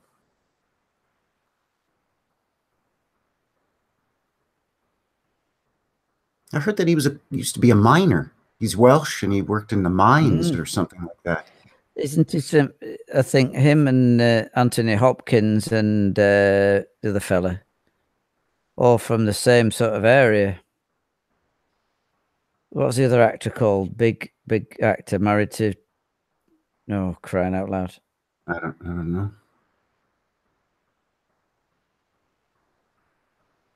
Yeah, I don't know what the truth is, but the story I heard was that Tom Jones was a miner. He was working in the mines and he would sing to entertain himself and some of his coworkers. And somebody said, "Man, you should go and try out for this or that or whatever." And next thing you know, he's signing a recording contract, and the rest is history, kind of thing.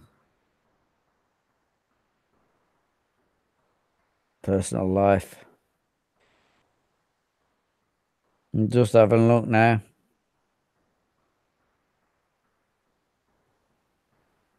I know he had a sort of penchant for the ladies. He's well known as a bit of a boy. Well, you know, Tom Jones was huge in the 60s and 70s. He was a big star, and a Oh, good-looking massive guy star. too. You know, Yeah, I could see huge how star. a woman would find him to be, a sexy guy. He's very macho and cool and smooth, great entertainer, great voice, powerful presence, handsome devil. So He's done some serious amount of singing. I just look at it anyway. I digress. I'm listening. Let me turn that off. Hang on a minute. Go back to the chat. But that's a great anybody if anyone out there can get their hands on that series of movies called Martin Scorsese Presents The Blues. And I believe there's 6 movies, all directed. Clint Eastwood directs one called Piano Blues with Ray Charles. There's some footage of Clint Eastwood sitting in the studio playing piano with Ray Charles because Clint Eastwood plays a boogie woogie piano. Get away, does he? Yeah, he plays like a honky tonk style boogie woogie piano, like the movie Honky Tonk Man with Clint Eastwood. He actually plays piano. That's him playing for real in the movie. Get away, honky tonk, right? He's not just pantomiming. Hang on a minute, Clint. Honky tonk man. Wow, that's a trailer. But yeah, if you can get your hands on that series of movies, they're great. One focuses on B.B. King, one focuses on Howlin' Wolf. Basically, they focus on Chicago blues, and then Memphis blues, Mississippi blues, European, like British blues, and it's really great. And then in one series, they trace it back to Mali, Africa, and there's a blues man by the name of Corey Harris, who's an American. I think he's from New England somewhere, a younger fella. And he goes over to Mali, and he meets up with a local folk music, a traditional Mali folk music musician there, and they sit down and they play a song together. And one sort of jumps in and out and supports the other. And it's basically a blues song. Like it's unbelievable. It's hard. It's almost hard to fathom until you see it. In fact, I'm going to try to find the link for that too. Honky tonk man. I'd never heard of it. Honky tonk, 1982. Never heard of Honky Tonk Man. Crying out loud. Stuff you find out when you talk to whiskey. He plays a honky tonk piano player. It's like a blues version. It looks like a blues version of Any Which Way But Loose.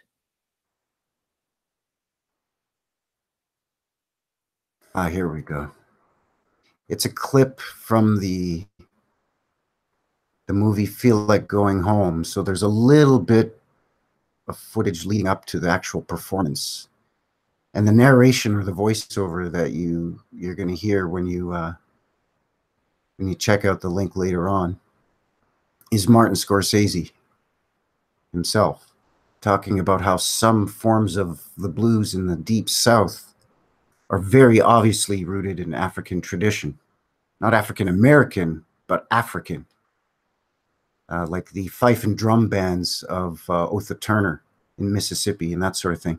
But then it moves on to Corey Harris going to Africa and playing with this griot. They're called Griot, griot.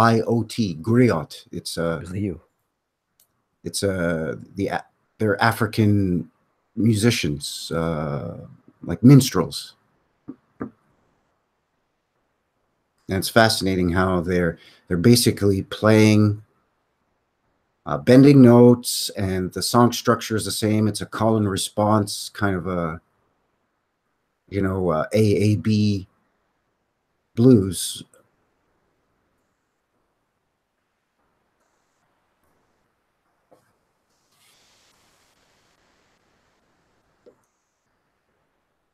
And that's the beautiful and fascinating thing about blues, is how it was formed through the 1800s and into the 1900s, where, as I mentioned, it was, a mishmash of work songs and field hollers through slavery, and mixed in with Spanish folk music, in New Orleans, and Irish traditional songs, Scottish songs.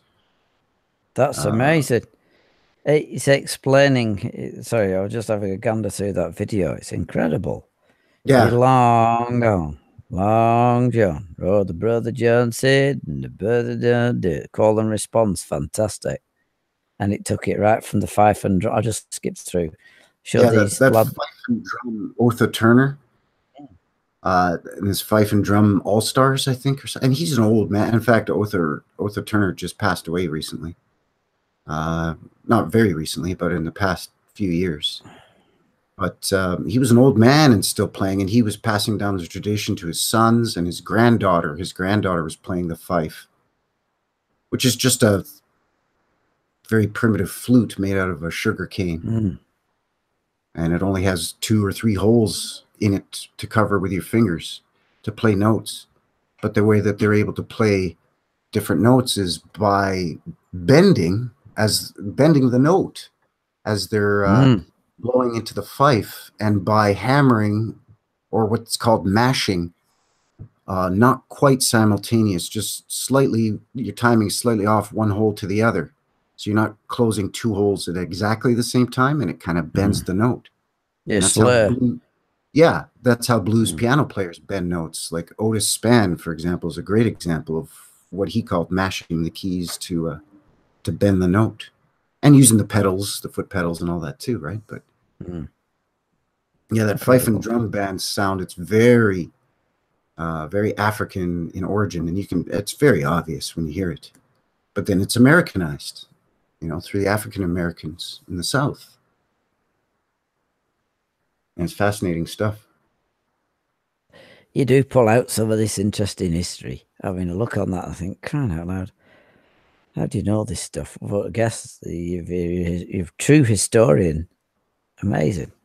Because you get a really sanitized blues program over here on the BBC, and you always end up with the same bloke on the rocking chair down in Memphis somewhere, looking at the river, cut to the river, cut to a shack, and say, this is the history of the blues. But you're taking it right back to Africa. Incredible. Sure. Well, that's one of the things that gave birth to it, right? Was the working in the fields and in the plantations. They needed to do something to relieve the monotony and the tension and the physical burden of being forced to work out in the hot sun in a strange foreign land, against their will. So they would sing to themselves, or sing, and then others that were within earshot would pick it up and join in. And just, over decades, it evolved into sort of these field hollers, and that eventually music was put to it. And next thing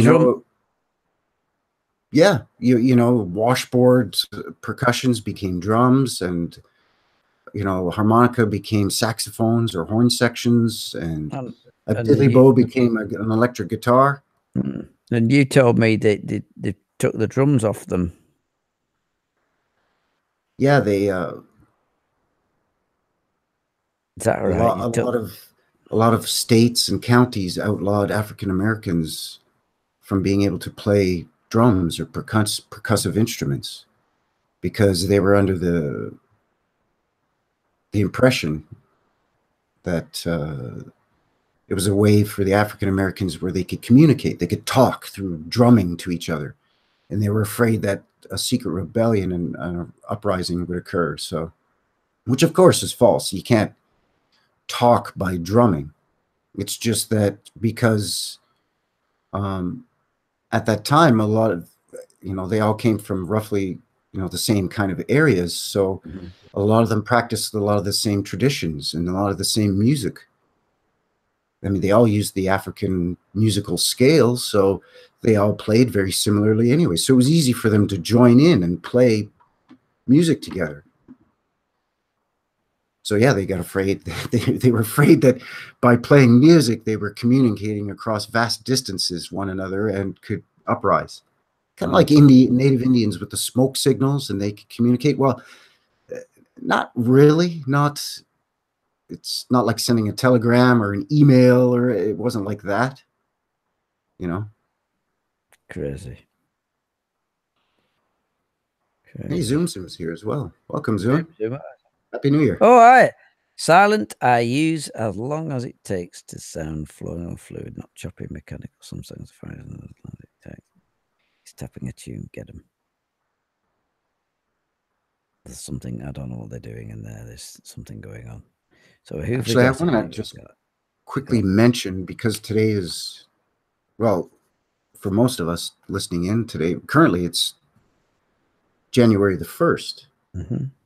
And because I don't know, Riff's out of January into the 2nd.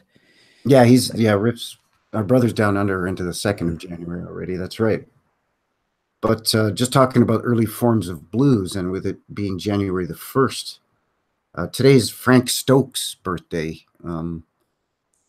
Many blues aficionados may be familiar with the name Frank Stokes, but he's kind of obscure because he's goes back to the sort of old-timey, early part of the blues. He was a Memphis bluesman in the 20s and 30s.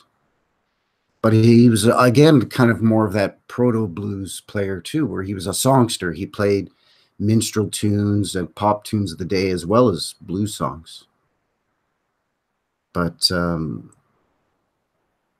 he was an influence on guys like Furry Lewis and Memphis Minnie, Sleeping John Estes, guys that were men and women that were singer guitar players, because that was Frank Stokes' specialty. So he was really big in Memphis, Tennessee, in and around Beale Street. He was that first generation of blues players that would go to a big city and perform on a street corner, in a busy, high traffic area like Beale Street in Memphis, for example. I mean, that was the main area for, the African American community and the blues culture. It was Beale Street. I mean, B.B. King also eventually made his way to Beale Street as well in Memphis. In fact, B.B. King stands for the Beale Street Blues Boy. Is that right? So it is Blues Boy. Yeah, so BBB King, I guess. Yeah, but yeah, Frank Stokes celebrating what would have been his birthday today. He was born January 1st, I think, in 1888 or 1889 or something like that. Somewhere in Tennessee, not in Memphis itself, but he moved to Memphis, and that's really where he made his career. And he was one of the first generations of that Memphis blues sound, that B.B. King played, and was a better part of Howlin' Wolf's early career. Ike Turner, even a lot of the white guys that were coming around into Memphis, like Jerry Lee Lewis and Roy Orbison, Johnny Cash. Of course, those guys didn't play in Beale Street, but they recorded in a lot of the same studios in Memphis and played a lot of the same gigs and venues. But Incredible. Beale Street was the big thing, and from the 20s right up into, well, now it's still a big thing in Memphis, but it's become kind of a tourist zone now. But from the 20s through to the 50s and even to the 60s, Beale Street in Memphis was the place to be for a bluesman. And Frank Stokes was one of the early guys that went to Beale Street and performed. And basically, they were just promoting themselves, because then later on that night they would play in a club or at a juke joint. So they'd get the word out during the day by playing on Beale Street on a street corner somewhere. They'd get some money, right? People would give them change to play a song. But they would also say, "Oh, well, tonight I'm going to be over at such and such club or at such and such juke joint." So then everybody would come and see them play again at night.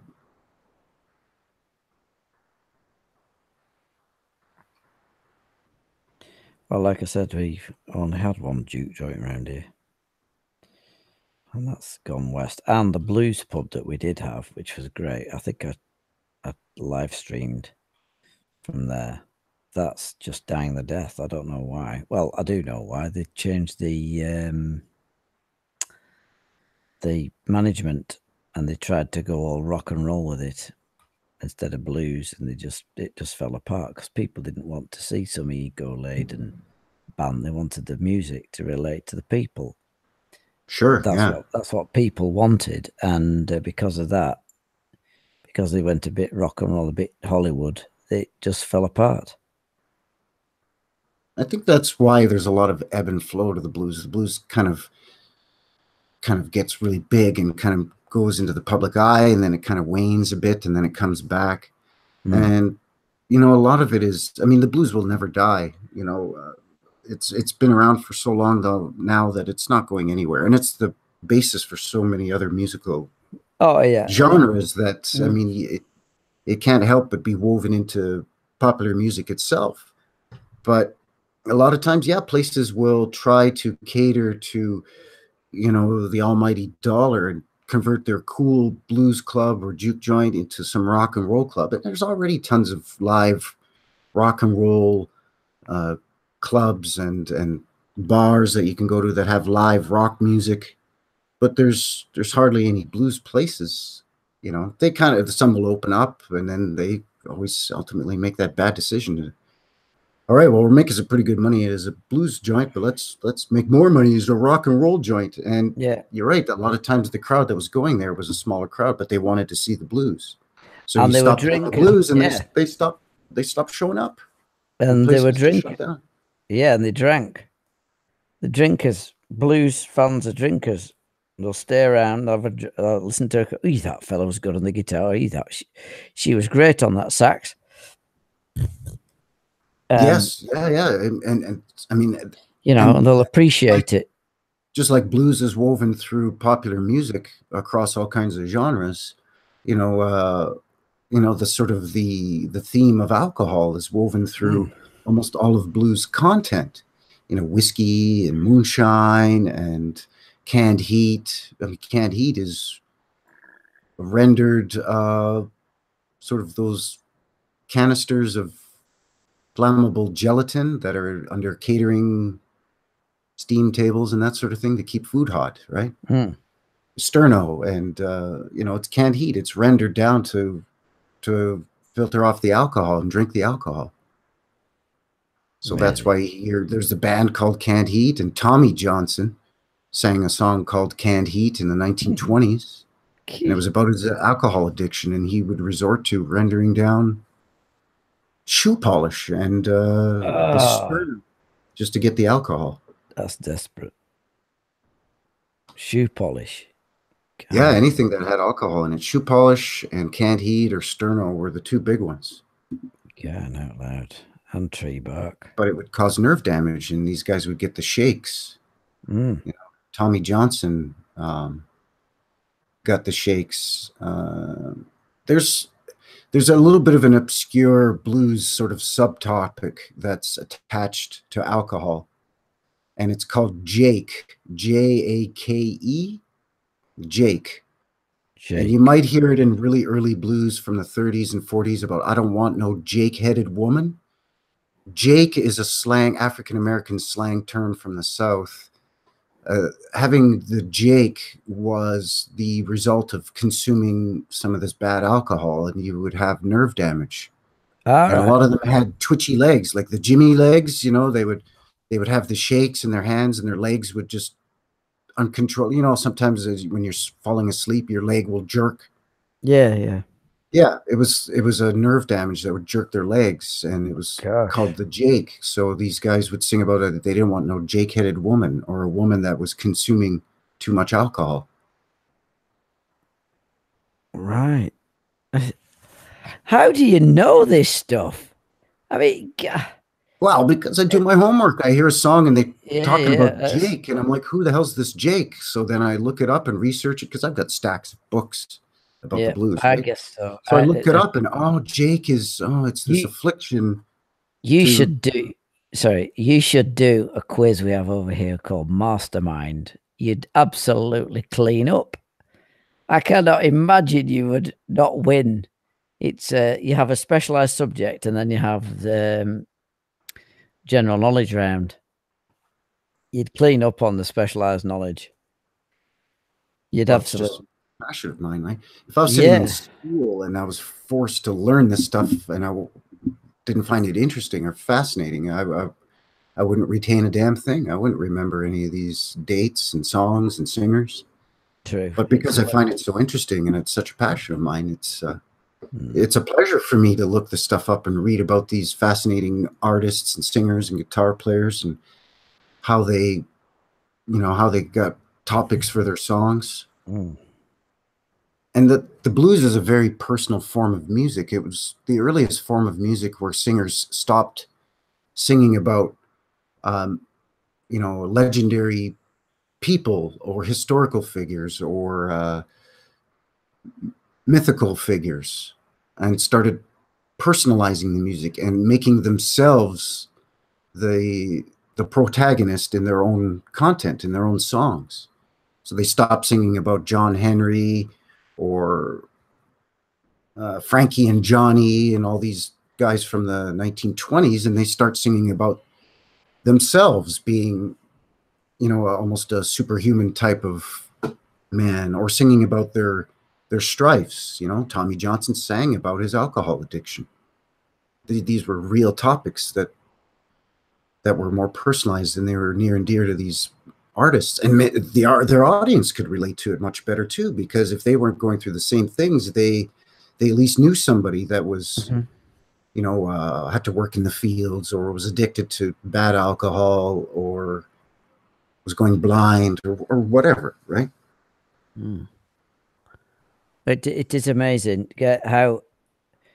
Hang on, what's this? Zoom. Robert Johnson often played gigs with his back to the audience. Kind of, sort What? of, yes. That's Early what. on, when he was performing live in juke joints, he was Robert Johnson. There's a bit of a misconception about him because his songs are so powerful and he sounds so confident and strong and macho in his songs. But he was actually, when he was first starting out, when he switched from harmonica to guitar and had gotten some lessons from some Sunhouse and others, um, and started performing guitar, he was actually very shy. He was a very soft-spoken, very shy man. Mhm. There's footage out there that you can see of interviews with Honey Boy Edwards, who palled around with Johnson in the 30s, and Johnny Shines, who palled around with Johnson in the 20s and 30s, talking about him being very shy and very quiet, kind of bashful. Mm. So in his early career, he often would not face the audience because he was so nervous. Even the And the photograph stories develop now. that he did it to hide Mm. technique, but that's not true. And in some of his recordings that he made in San Antonio, he played facing the corner in a room because they weren't recorded in recording studios; they were recorded in hotel rooms. All right. African Americans were not permitted to go into formal recording studios at record companies. That was for white musicians only, unfortunately, in the 1920s and 30s. So they'd rent a hotel room in a segregated hotel that had, a section for white um, people staying in the hotel and for African Americans to stay in the hotel. So they'd rent a room and record in the hotel room. So to get a stronger acoustic sound, he would face his chair into the corner of the room and sing into the can while facing the corner of the room. So they would move the can or the recording device that he was singing into. This was pre-microphone, right? It was literally those big sort of horn-shaped things like you'd see on the top of a phonograph player. And they'd sing into that. But he would have that in the corner, and he would sing into it facing into the corner. It was better acoustics. Oh, all right. So is he not cited in Oh Brother, Where Art Thou? No, they talk about Tommy Johnson. It's Tommy Johnson right, in Oh Brother, Where Art Thou? Right. Which actually the Coen brothers directed, and they got that correct, because the whole story of a bluesman selling his soul to the devil in order to gain his blues prowess on the guitar actually comes from Tommy Johnson, not Robert Johnson. Tommy Johnson was the first to talk about this before Robert Johnson. And somehow it got mixed up, and Robert Johnson supposedly did it too. But Tommy Johnson was the former Johnson. He was a generation older. He did a lot of his recordings in the 20s, whereas Robert Johnson was in the mid and late 30s, 1930s. And Tommy Johnson told the story about selling his soul to the devil. And even up into the 1950s, Tommy Johnson's younger brother, Liddell Johnson, told stories that, yeah, he went to, in his version, he went to a graveyard and played on the guitar, and the devil came up and he handed him his guitar, and the devil tuned it and gave it back to him, and then he was able to play. All right, I'm with you. But in a lot of movies like Crossroads with Ralph Macchio, they say it was Robert Johnson who went to the crossroads to sell his soul to the devil. But it was Tommy Johnson. But it was Tommy Johnson, and that's who they talk about in Oh Brother, Where Art Thou? And that character is Tommy Johnson. Right, I'm with you. Yeah. And it was the guitarist in Crossroads, wasn't it? I can't think who it was, but he played against himself. Steve Vai. Steve Vai. Did he play against himself? I can't remember who did the Ralph Macchio guitar parts where they just showed his hands playing. It may have also been Steve Vai, but the devil's guitar player that Ralph Macchio's character has to play against, that's Steve Vai. So maybe he played against himself in the movie so they could go both guitar parts. That I'm not sure.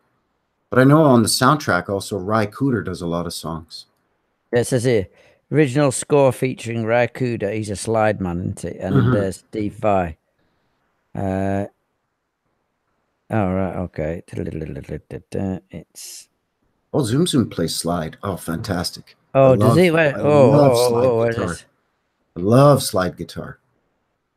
You'll have to upload some of your guitar work, gentlemen, and some of your sax work. We'll have to produce a record. Yeah, I'd even just put it up there. It doesn't matter. Yeah, just upload it privately and share it in a Google Hangout or something. You know, because it's important to perform. It's such a joy, and it makes you better. And it also makes you better if you explain about it as well.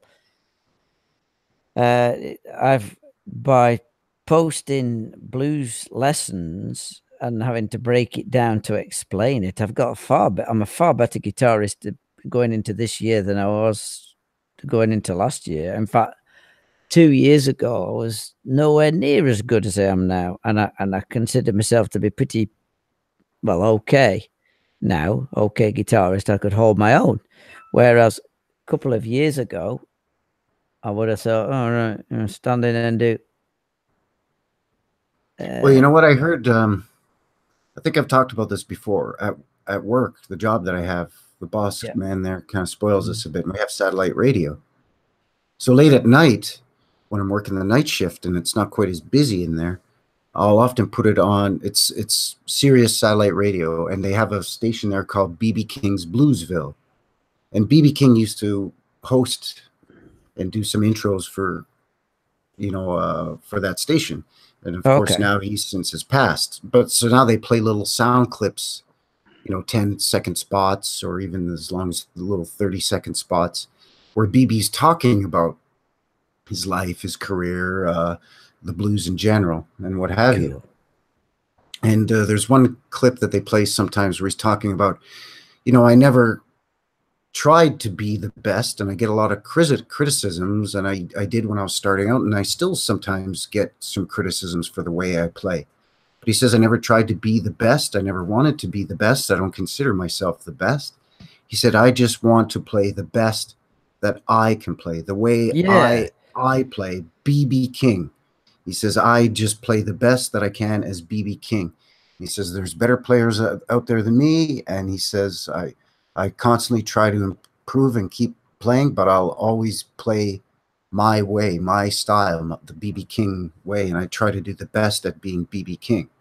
that's And I fair thought that enough. was a great way to look at it because, Yeah, he's right. He is one of the greatest, but there's always going to be somebody that comes along that's going to be better and better and better. And yeah, we of talk about even course. a lot of these young guys. Hell, some of them are only in their 20s or 30s, and they're Or less. virtuoso on guitar when Yeah. it comes to blues playing.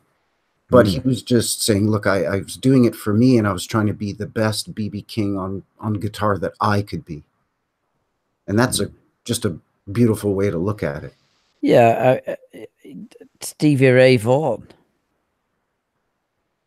Could you say he's a better guitar player? Well, I prefer BB King, but you can't say that technically Stevie Ray Vaughan's not a better guitarist per se, but I'd rather listen to a BB King gig. Yeah, well, it's like comparing apples to oranges, really. Exactly, Different precisely. styles and Of, different there you techniques, go. different influences, and these guys were both giants in the blues world in their own right. There's nothing. Yeah, you could never deny Stevie Ray Vaughan. I mean, Zoom Zoom saying he's an SRV junkie. Yeah, I mean, Stevie Ray Vaughan for me is the top 5 blues guitarist of all time. And I'd his say, voice just knocks him up another notch because he just had that great soulful voice. You could hear the angst or the pain or the joy, whatever he was feeling in that song when he was recording it or playing it live. Just and again, a guy who was very nervous at first when he first started out and was performing live, and very shy, and would often not face the audience because he was, a nervous wreck until he got his confidence, right? Stevie Ray Vaughan? Yes. Yeah. God, really? Because, Mm-hmm. wow, that's a thing. Because And apparently, even when he became the Stevie Ray Vaughan and he would play with guys like Albert King, he would get nervous as hell because he was playing with one of his idols. Even though by then he's the great Stevie Ray Vaughan, right? But he played with Albert King, and he said again, he was just a nervous wreck. gosh, how amazing. It's good to hear. Because if you had to pick top 4, I tell you what, let's do that. Course, New Year, top 5 guitarists. Right, let me think. Top 5 blues guitarists? Yeah, is there any other cat? Right, okay, let me think. Right, go on then. Number 5. Well, I can't put them in any order. I think I could do it. Yeah, just top 5, but in no particular order, let's say. Right, okay, well, definitely Stevie Ray Vaughan. He'd have to be in there. Buddy Guy, that goes. I should have named him first. Obviously, goes without saying. So, Buddy Guy, Stevie Ray Vaughan, BB King. Mm-hmm. How many is that now? Buddy Guy, BB That's King, 3 so far. Stevie Yeah. Ray Vaughan. Then you're struggling, aren't you? Do I want to go speed or do I want to go feel? I know that's tough, right? Because there's only a couple of guys. I mean, you named 2 of them, Buddy and BB. If you want feel, you got If you want feel, you want BB King. If you want sort of aggressive and got aggressive as he got older, then definitely Buddy Guy. Stevie Ray Vaughan for your crossover guitarist. But if I'm going to have him, I've also got to include Jimi Hendrix, but that's 2 of the same style. So I'd have to pick. No, that counts. Is that all right? Okay. Stevie Ray Vaughan and another guy called Slim. Now he's not Guitar Slim. He's a guy in a band called the Hamsters, and I've seen him play a couple of times, and he's a delightful guitarist, great blues player. if you Google the Hamsters, I saw them in the Lake District. I don't know if they're still on tour, but what an amazing band. The drummer's called Zaza, and they're an amazing blues band. They play like 3-hour gigs. They do a ZZ Top section, they do a Jimi Hendrix section, and their own stuff. They also do who's the other blue? I can't think, but anyway, Slim. So Slim, Buddy Guy, BB King, yeah, Stevie Ray yeah, Vaughan. I think so. There's a lad round here as well, but I can't really name him. Slim, Buddy Guy, Stevie Ray Vaughan, BB King. Who was the other one? Jimi Hendrix. Oh, and Hendrix, right, of course. Yeah, that's a great list. That's pretty good. That's pretty close to mine too, actually. I would say my top 5 guys in no particular order, but for me, okay, well, number 1, Buddy Guy. Oh, you want him in order? All right, well, okay. No, yes. I'm just saying for me, I'm gonna put all right. number absolutely, 1. yes, absolutely. Just because, no argument there. For a lot of reasons, he's to me, he's just the best blues guitarist that ever lived. BB said it, Eric Clapton said it, and I agree. He's still going. He's in his early 80s. He's still going strong. He started in the 1950s. You look at his catalog of music when he was at Chess and Cobra and Silvertone, just amazing stuff. He was huge in the 70s. He and Junior Wells opened for the Rolling Stones and a lot of their stops on their American tours. They did these blues festivals and the Monterey Jazz Festival and just on and on and on. And he's the torchbearer who was personally handed the torch of Keep These Blues Alive by Mr. Muddy Waters. And there's not a better blues guitarist out there today that does so much for the blues and feels it and just plays well and still sings quite well, writes a lot of his own songs, but still keeps playing and re-releasing the classic stuff to keep that fresh. Buddy Guy, number 1 for sure. BB King, I got to put up there. Stevie Ray Vaughan. Mississippi Fred McDowell is probably my favorite slide blues guitar player. Mississippi Fred McDowell is amazing. And then I would say probably Johnny Winter. Oh, I forgot about it. Oh, God damn it. Well, that puts another speed merchant in there. Oh, well, yeah, Johnny Winter. Oh, God, that's a hard one now. See, then you start thinking about Freddie King. Yeah, I know. I mean, that list it's tough, right? To get and what's his name? Not Lonnie John. Oh God, can't think of his name now. Right, fast guitar player, very influential. Oh, crying out loud! I'll have to look up a list now. Hang on a minute, blues. Some cheating here. You'll have to figure. A white guy or a black guy?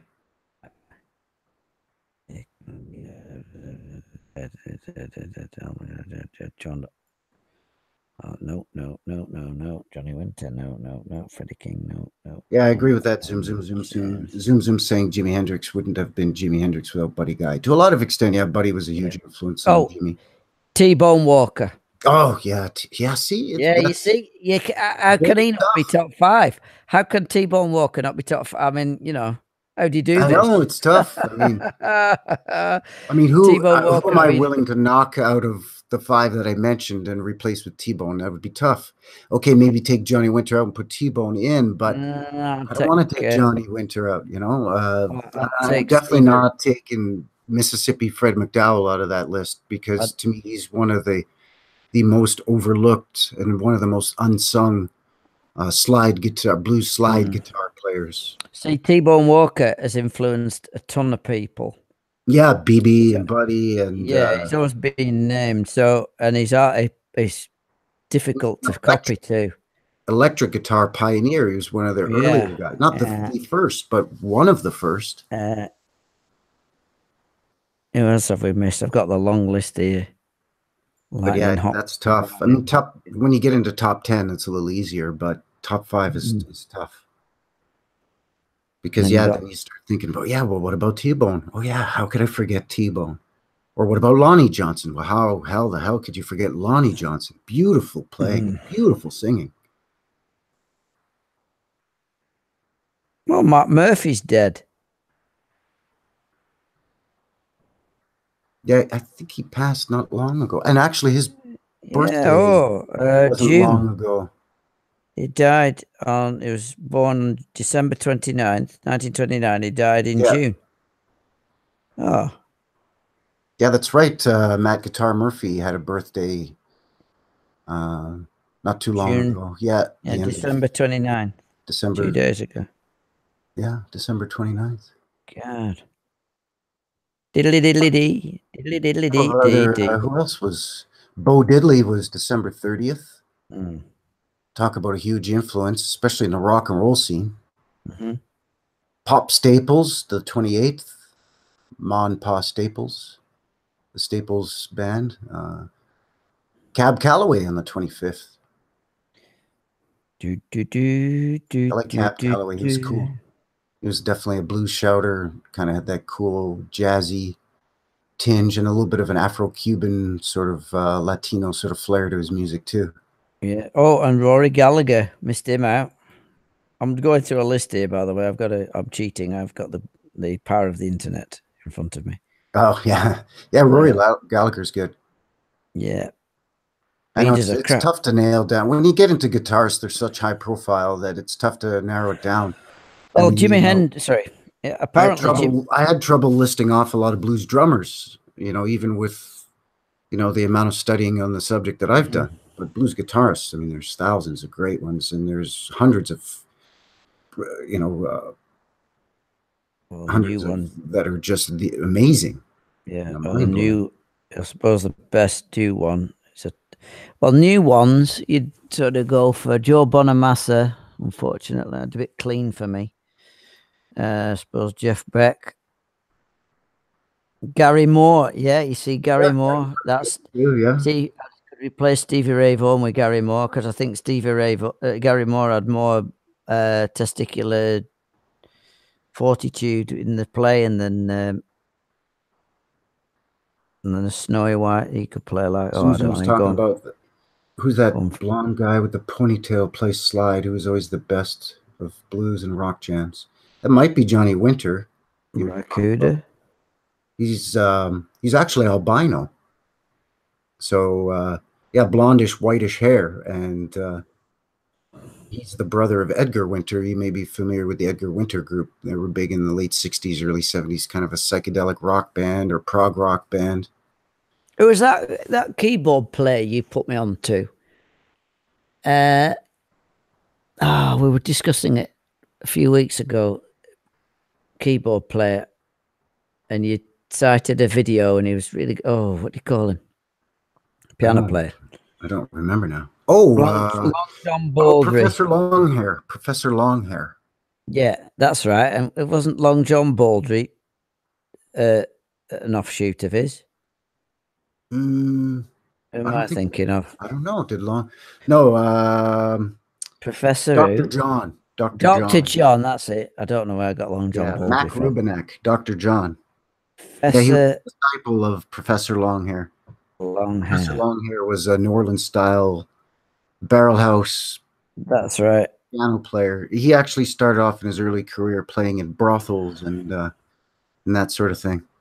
Which actually a lot of blues piano players from that region, that's how they started, was playing boogie woogie or barrel house piano in brothels and cat houses. That's how Jelly Roll Morton started. Quite a few. I think, what's his name? I'm not Googling that. I don't want that in my history. Which pianists started their careers in knocking shops? Yeah, right. Yeah, Henry Bird. But yeah, Zoom, you might be thinking of Johnny Winter, the blonde ponytail guy who plays a mean slide guitar. And he was a close friend of Muddy Waters. They played and toured together quite often and played on each other's albums. And Johnny Winter produced, I think, the last 2 or 3 of Muddy's albums before Muddy passed away. And then Johnny Winter toured with James Cotton for years. And James Cotton was one of Muddy Waters' harp players. And James Cotton was also from, did a stint in Memphis and was part of the Memphis blues scene with, you know, Howlin' Wolf and all those guys that recorded at Sun Records.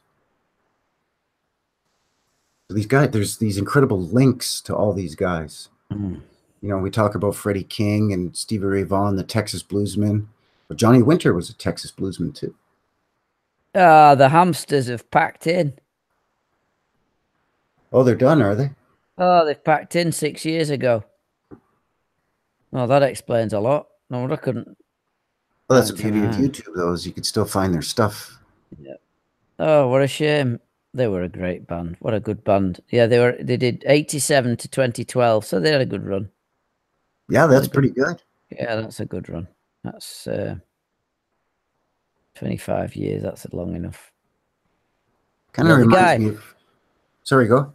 Oh, well, Slim used to spray WD-40 in the air and put his guitar through it, so he could move his fingers faster. Oh, that guy! I remember you telling me about that guy. Okay, yeah. So you get a whiff of it at the gig. You know, it's really quite weird. Fumes. Yeah, probably dead dangerous. Probably died of WD-40 poisoning. I'm gonna look them up now. YouTube. I'm gonna look the hamsters. They were great. They did a thing on. They had a.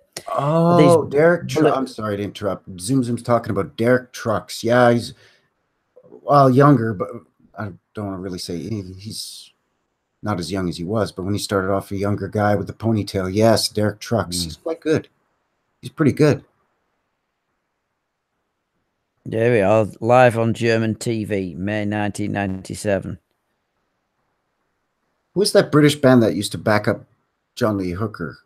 They had a name similar to the Hamsters. It was like the Gophers or the... No idea. Oh, damn it. They were quite good too. They backed him up when he... There's a video on YouTube of John Lee Hooker doing Boom Boom Boom live somewhere in a British... an English club, and the backup band, well, I'm going to have to look it up because I can't remember. John Lee Hooker backup band.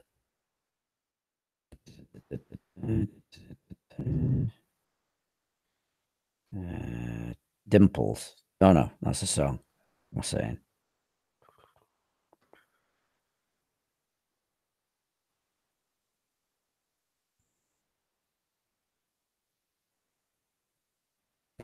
I'm just looking it up now. Gosh, it's 17 years since he died. Yep. Crying out loud. That was quick.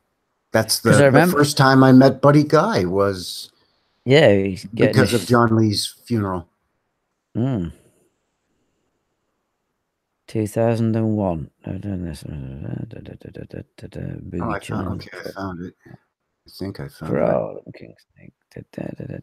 it. It's from BBC4 from 1965. I can't believe that, because the Groundhogs. I'm gonna post the link in the chat. Well, I'm on his website here. Boom boom. So the Groundhogs supporting John Lee Hooker performing Boom Boom 1965 on BBC4. BBC4? You mean Radio 4? Or British mop top teenage kids having a great time dancing to John Lee Hooker. John Lee. There it is. There.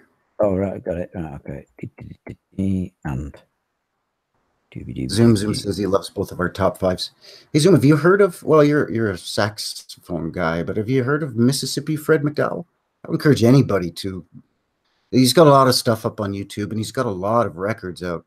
And he, even though his name is Mississippi Fred McDowell, he's actually from Tennessee. But he's a great slide player. Some of the stuff that you find on YouTube is him playing acoustic, but a lot of it is electric slide guitar. And he's one of those old school style guys where he makes his guitar sound like it's talking the way he plays with the metal slide on his finger, and plays a lot of the call and response style where he's calling out vocally and the guitar is doing the response or the answer with the slide.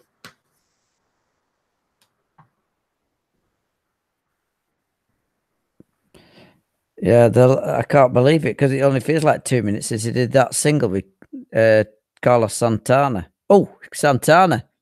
Yeah, he's good too. Again, more in Yeah, that Lat- Latin. Latino sort of flavor to it, closely Mm. associated with that sort of Afro-Cuban style of blues, which is also very great, and jazz too. Very good stuff. Yeah, the Gibson, just for the purists, it was a Gibson L6 And the originally. band Santana in the 60s and 70s were just really good. Yeah, well, I've been listening to Marathon again from 1978, the album. Um, there's some cracking licks on there. There's one song on there called Marathon. It's only about a minute long. It's just great.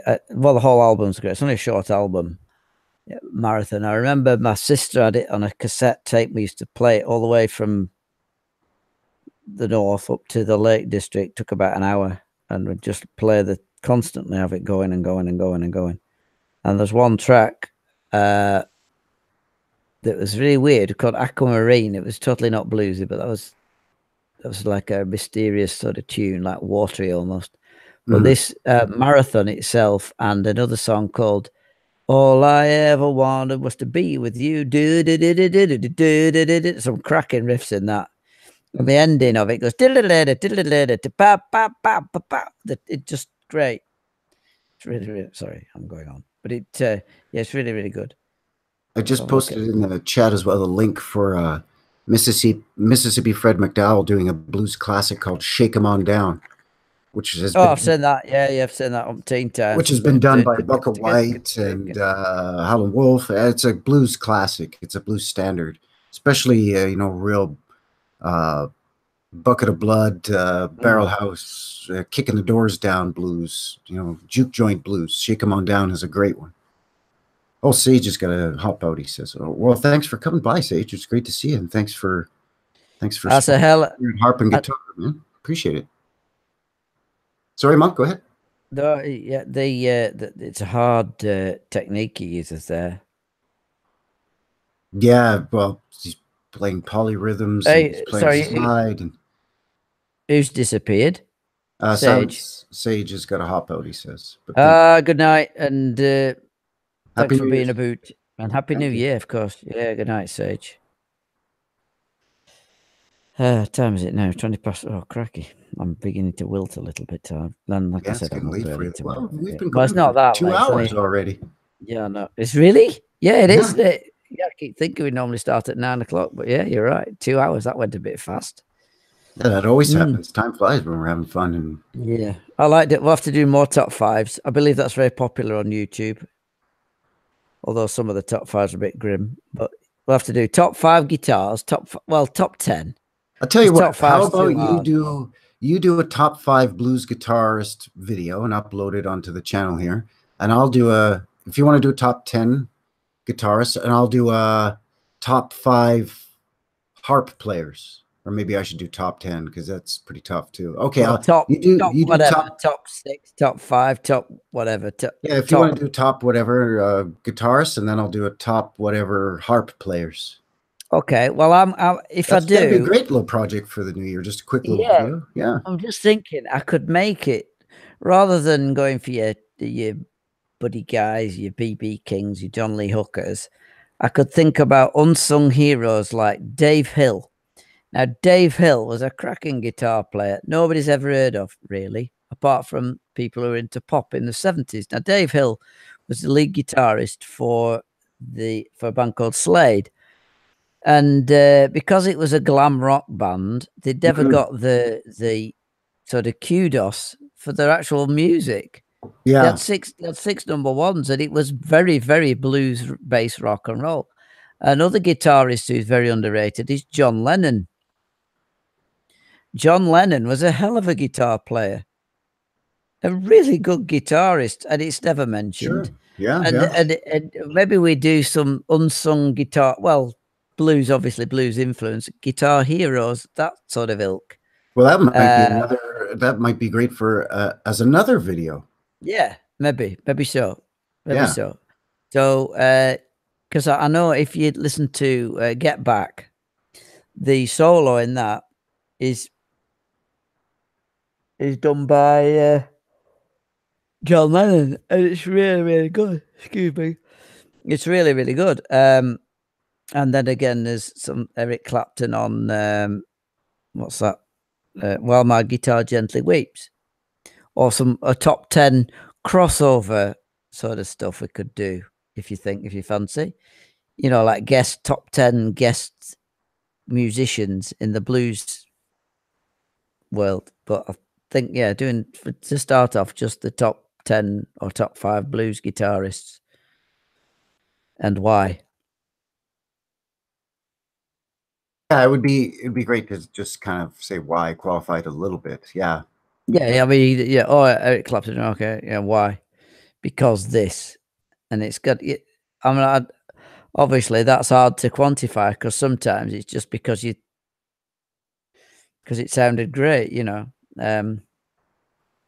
But I think some of them are the top guitarists because they're technical and fast, but also melodic.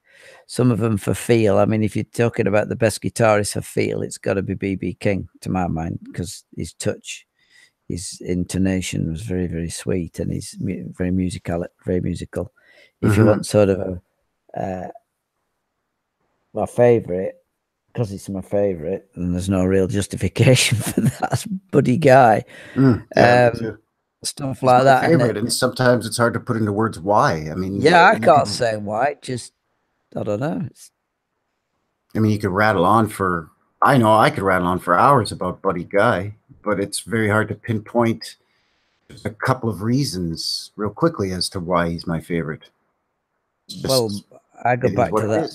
Yeah, I go back to that album, Volume 2, Blues Masters, which with Left-Handed Frank on it. And if anybody can find that album, I'll rip it off your hand, because I just can't find. I must have it somewhere.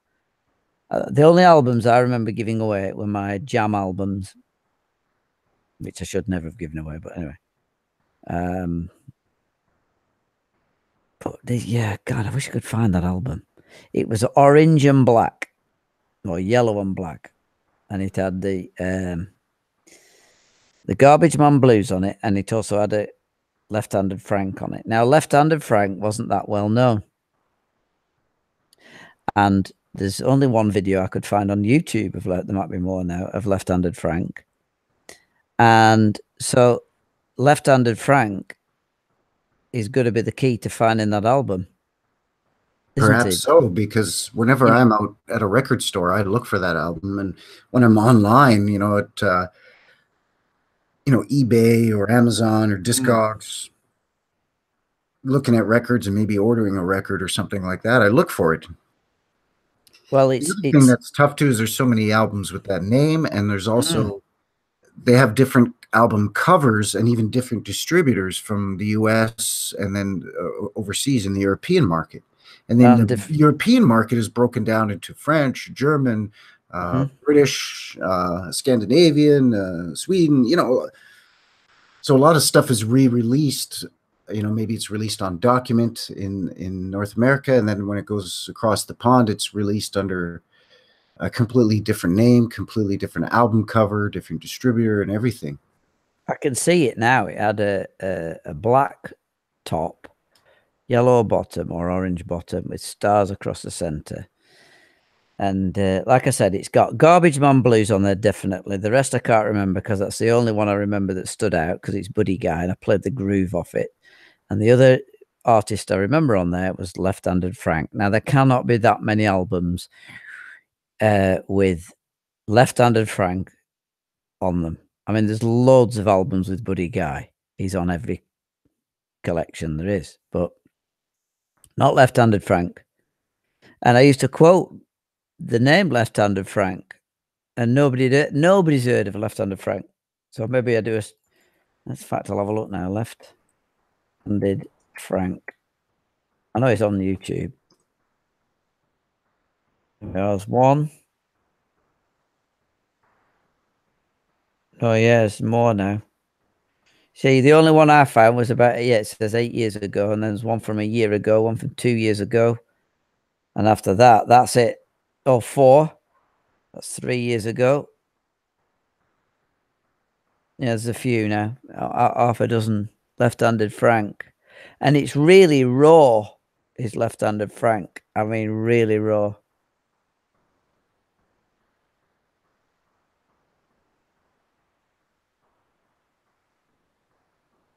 Sometimes the raw stuff is the stuff that. Well, that's what I like. You see, yeah. And if you listen to this, and then think, you can see why I like this one and Buddy Guy, because it's just listen to that one. That you can see why, because it's dead raw. And I was learning at the time, remember, I'd only be 15, 16, and this is blowing my mind. And at the same time, at the background, I've got all the punk stuff and the ska going on. But this was accessible, you see, because... Let me just give it a listen here. Yeah, give it a go. Oh, and look who's on harp. That's Big Walter Horton. Shaky. Big Walter Horton, Shaky. Oh, Lieutenant Frank. Yeah, I recognize him. But if you listen to it, dum dum dum.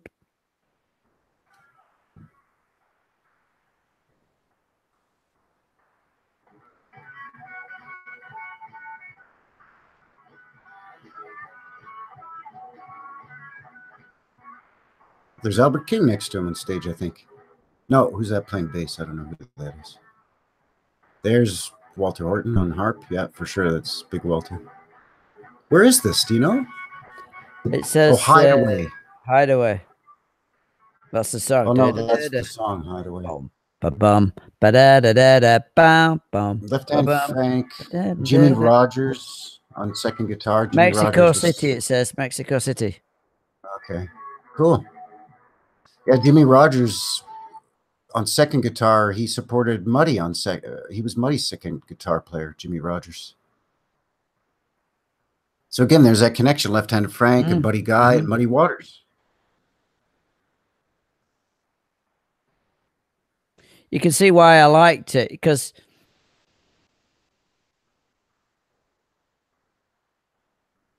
hello.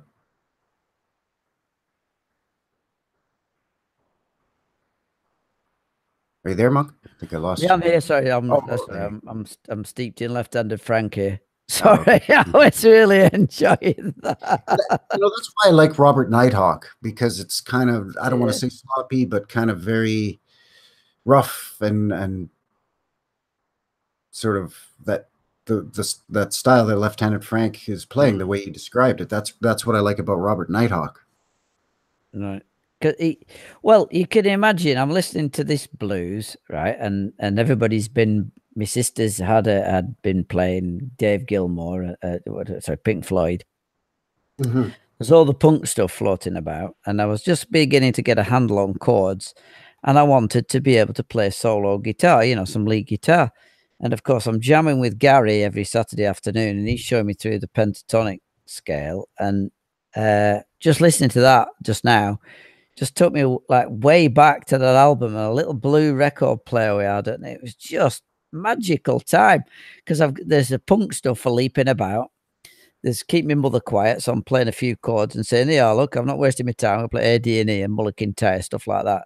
But then you hear that and you go, oh, diddly diddly diddly, oh, that sounds stuff I could do. And it's away I went. And it's a pure fluke that I can even remember where I bought the album. I could tell you now. I was in Blackburn, in Reedy's Music upstairs in the blues section in there. And I think it was Gary who said, go on, get yourself a blues album, put it on and listen and listen and listen and listen and listen, because that's how you do it. You've got to get into the vibe, the groove of listening to the blues, because he had a big old Gretsch. I think I've told you this before. He had a massive old Gretsch and a set of sevens on it. I've never come across sevens. They were sort of like ridiculously thin strings. I've told people in the past about getting a set of sevens, and people go, oh, they don't exist. They don't exist. Well, I'm telling you now, he had a set of sevens on there. They were so thin to get the twang out of this Gretsch. Anyway, so literally, I'm in Blackburn, and it's not far from the Thwaites, but I can see it now. I went upstairs in the Reedys, which is just at the side of the market in Blackburn there, across the road from Thwaites Brewery in a Chinese restaurant. Anyway, I can see it clear as day. And I went up the stairs, turned left, and there's like all these wooden homemade record bowsers, box type things. There it was. It was pretty much the first album I picked up. All right, okay, it's just Buddy Guy. And what's Left-handed Frank? All right, I'll have a do at that. What's the official title of it again? Called again? Sorry, of that album. What was the name of it? Volume Blues Masters Volume 2. I'm sure that's what it was called. It had Buddy Guy. If anybody out there can, and if it turns out to be the wrong name, my apologies. But there cannot be that many albums with Left-handed Frank and Buddy Guy. You can't be. The Garbage Man Blues is not that well known, is it? I mean, it's fairly well known, but I didn't know that at the time. So there can't be that many albums with Garbage Man Blues on there. And there can't be that many albums with Left-handed Frank. Yeah, because the first one that pops up is Blues Masters Volume 2, Post-War Chicago Blues. But I recognize the cover, and it's not the one you're talking about. It's got Buddy Guy and Otis Rush and all them, but it's not Garbage Men Blues, and it also has Johnny Shines and Sonny Boy and Babyface Leroy. So it's not the one you're talking about. Just see if I... That'd be a hell of a mission to find, wouldn't it? So you always end up being crowded out by Buddy Guy, and no, they're like broad bands. You see, you're talking nearly 40 years ago. It's 38 years ago. I can't remember I just remember the colours, black and orange. And if I dig that out, if I find that, God, I'd be in tears. Blues Masters Volume 2. It's I. Maybe that'll be it. I. We're still live? Yep. All right, cool. Blues Masters, various artists. No, it was orange and black, or yellow and black, and it was like broad. I had that album. New. Same one that keeps coming up. That's why I'm having trouble. Because it's the same one that keeps coming up all the time, but it's not the one you're talking about. No. Well, it definitely, like I said, which albums featured, this way, featured Left-handed Frank? I don't find the album. Amazing.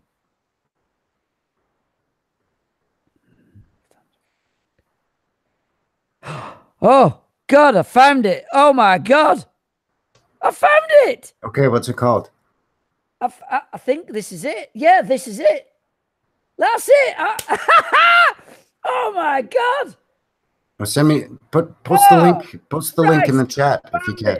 I've bloody... I'm going to have a heart attack. Oh, God, I found it. I cannot believe buying that. Post the link in the chat. Hang on. Oh, God, I found it. I can't believe it. Hang on. Copy link address. Oh, my God. This is it. Excuse me. I'm getting really quite emotional. Paste it. Here we go. There it is. That's it. That is it. I can't believe I found it. Zoom Zoom's asking if we know of Tab Benoit. Yeah, or sometimes called Tab Benoit. But Tab Benoit, yeah, I've heard of him. That is it. It's not Blues Masters. It's a blues guitar album, Volume 2, featuring Buddy Guy, Eddie Kirkland, and there it is, Left-handed Frank. Did you post it in the chat or in the Google Hangout? It's on the chat. I'll just hang on a minute. Yeah, it's there in the chat. Oh, hang on. Oh, it's too big. Right, hang on. It's too big for the bloody thing. It's 250 characters. Hang on, copy. I don't know how I'm going to do this. I can put it in the Hangout. Right, I'll put it to you personally, and then I'll send it you. I'm sorry, folks. Oh, I can't believe it. My heart's pounding. This is just unbelievable. I've put it in the actual Hangout. Click on that. That's Oh, it. I see it. Okay, yeah. And you'll see it's yellow and black. I wasn't lying. Oh, God, this is... Because you tell people these things and it just says like complete bullshit. Excuse my French. But, oh, man. That's the album. It's not Masters, by the way. So It's... but that's the album. That is the album. I'm getting redirected. It's not letting me. Oh, there it is. Okay, various JSP like Records. Okay, I see it. Oh man, 82. Yeah, that's 82. Bang on. That's what I was learning. Oh, Eddie Kirkland. He's great. Philip Guy, Buddy Guy's brother, is playing Garbage Man Blues. Buddy Guy's playing Girl, You're Nice and Clean. Unless they've made an error when they were... No, that's not right. It's Buddy Guy, because I've heard it since. Because no, Buddy Guy does have a brother named Philip Guy, who does play guitar. He's not as good as Buddy. No, it's definitely... when Buddy went on his own, Junior Wells hooked up with Phil Guy, and they did some albums together. There it is. That's it. I can't believe it. That's the one. I put 82. Do you know I'd have said it was earlier than that? But you must be right though. Oh, I suppose thinking about it. Hang on a minute. Yeah, it would it to be in the lower 6. So yeah, that's right. It'd be 82. I'm gonna bookmark this. I absolutely can't believe it. I was right though. Orange or yellow and black. That's all I could. God, that's unreal. That's amazing. God, this must be a really tough one to find. Yeah, it's a UK. You know, the price in Canadian is not bad. $31. It's 18 quid over here. I'm gonna have to see if I can get hold of it. I wonder if they do it as a DVD. So yeah, but the standout track is Garbage Man Blues because it changes key. I remember that, and I've listened to it on YouTube, and I've got it on other CDs now, and it's definitely Buddy Guy. Definitely Buddy Guy. God, that's incredible. That is absolutely amazing. And we found it on a live stream in the new year. You can't write this stuff, can you? Sorry for going off the deep end, but I've been looking for that for ages. How often have I been mentioning that? Must be a year. Oh, at least. Yeah, for sure. Because like I said, I've been looking for it and I can't find the bloody thing. Yeah, well, I could have sworn it was Blues Masters, but of course it was 30 odd years ago. How exciting. That is just, oh man. I'm on the edge of my seat here. That's just incredible. God. Because how many albums are going to have Left-Handed Frank on it, right?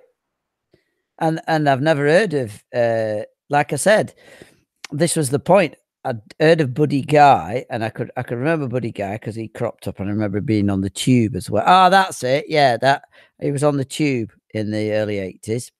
And Left-Handed Frank, I just remember that because it's a weird name. But after that, Eddie Kirkland, Bobby Davis, Hound Dog Taylor, Phil Guy, I didn't really know, and John Lee Grandis. Well, of course, this is right at the beginning of my blues journey. This is the record that, oh man, I can't. Oh, tell you, I'm getting. So you want to talk about great blues guitarists? Hound Dog Taylor, he's great as well. He's fantastic. Hound Dog and his House Rockers. Yeah, well, I this is the record. I just put it on and on and on and on and on and on and on and on again and again and again and again and again.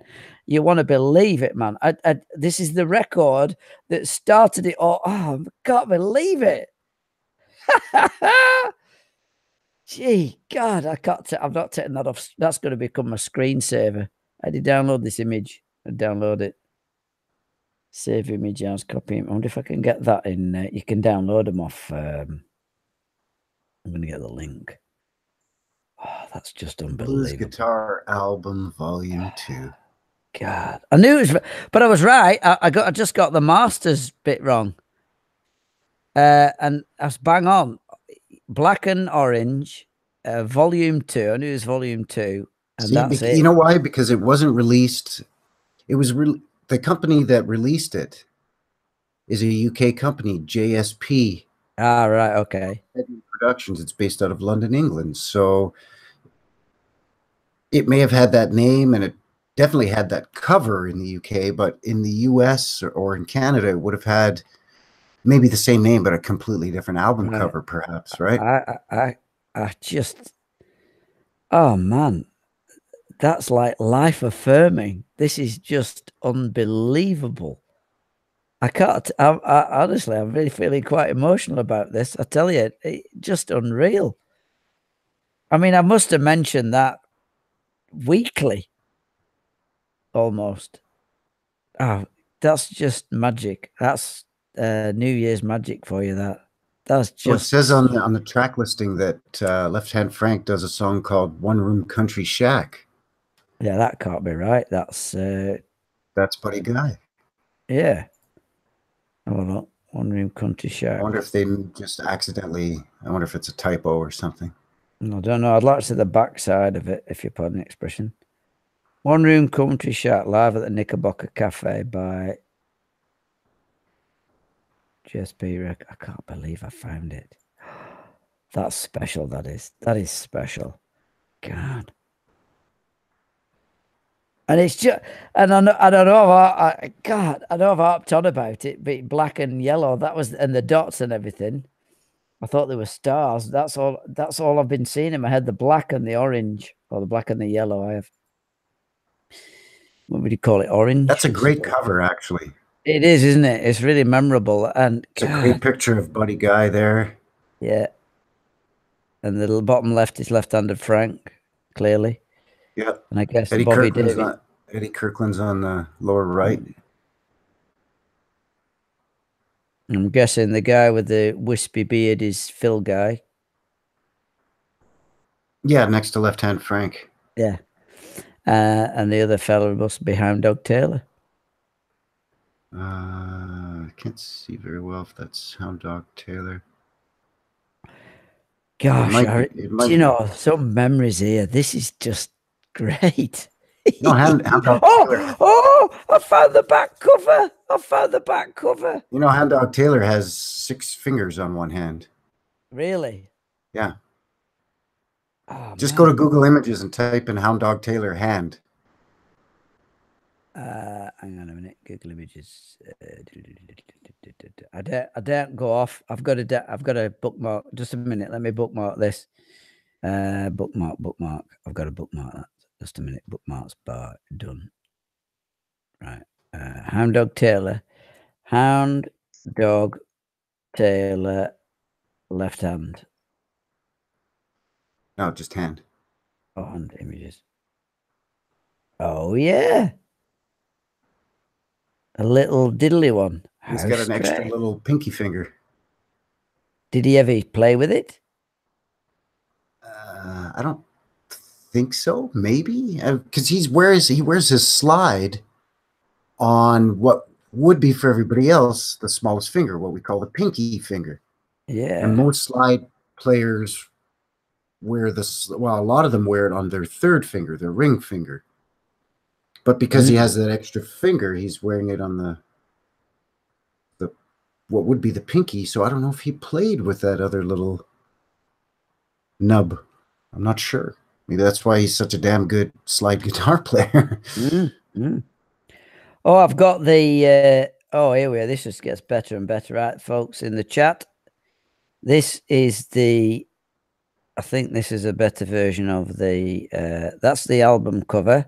Oh, honestly, Zoom. Honestly, I'm elated. I can't. I'm telling you now, that is one of the most exciting things. What a way to start the year. That's an omen. I'm telling you now, that is an omen. That's the name of that's the album right there. I've got the picture there. And oh, I can't believe it. I just cannot believe that. And here's this is the album. That's the backside of it. Ah, oh, this is unbelievable. just can't get over this. Yeah, it says Phil Guy does Garbage Man Blues. That's got to be a mistake on the album cover because I've heard Garbage Man Blues on YouTube. It's on another compilation, and it's definitely, well, maybe it was. Well, I mean, it's possible a lot of the guys, I mean, do each other's songs, or Yeah, maybe it was a song that Buddy did and Left-Handed Frank did and, Phil yeah, Guy maybe, did or maybe. whatever, right? But anyway, Left-Handed Frank. God, I can't believe that. And there's all like I said, there's only 8 songs on it. And that's I mean, why look I at just the song "Sweet Little Angel," for example, or also sometimes known as "Sweet Black Angel." mm, And BB King did it, "Sweet Little Angel." Robert Nighthawk did it as "Sweet Little Angel" and as "Sweet Black Angel." It's a blues standard, and they play it completely differently, but it's the same song, right? So yeah, you never know. and these are the actual rec disc. I don't know if you can see this. Are these all the same? People in the chat. Oh God, this is so exciting. This, honestly, it's like I can't describe how great this is. Oh man, this is just. Oh, I've lost it. Where's that gone? Where's that gone? You just click on more images underneath, Oh and then it yeah, shows more the. images. That's just sweet. Oh God, found it. I mean, I must have been talking ever since we started talking. So it's at least a year. At least a year. Mhm. And it's just been quietly over the years burning a hole in me, Oh, well, I wonder if I could ever find that album again. That's driving you nuts, right? Yeah, well, I've bored the arse off you with it for months. Well, it was one album and I used to play it all the time and blah, blah, blah, blah, blah. Yeah, yeah. And after a while, you start thinking, did I dream it or was it real? God, my God. Oh, I'm ordering that. Where is it? GSP Records. But I wonder if it's on CD. Yeah, It's not. it's available on vinyl, Yeah, it's and on vinyl. 3 for sale from 18 quid. it should be on CD as Oh, well. my I'm sure chest is you. pumping. If it's on vinyl, it's on CD. Yeah, GSP Records. Let's have a look. 10, 10 0. There's probably just a link somewhere where you can pick it up 10, on CD instead. 1055. Well, just going on the website now, GSP Records. Oh, it's a blues album. It's a blues. It's a blues label. GSP Records started in 1977 when we started bringing the best American blues artists to England for concerts and tours. We found that so many of these wonderful musicians were without recording contracts, so we had to start a label. We soon started recording sessions in America as well as London. Oh, the original, it's their recordings. Wow. Yeah, well, I see here for JSP Records, it says profile founded in 1979 by John Stedham. JSP is an acronym for John Stedham Productions and is based in London, England. They mostly issue compilations and reissues of old public domain jazz and blues records.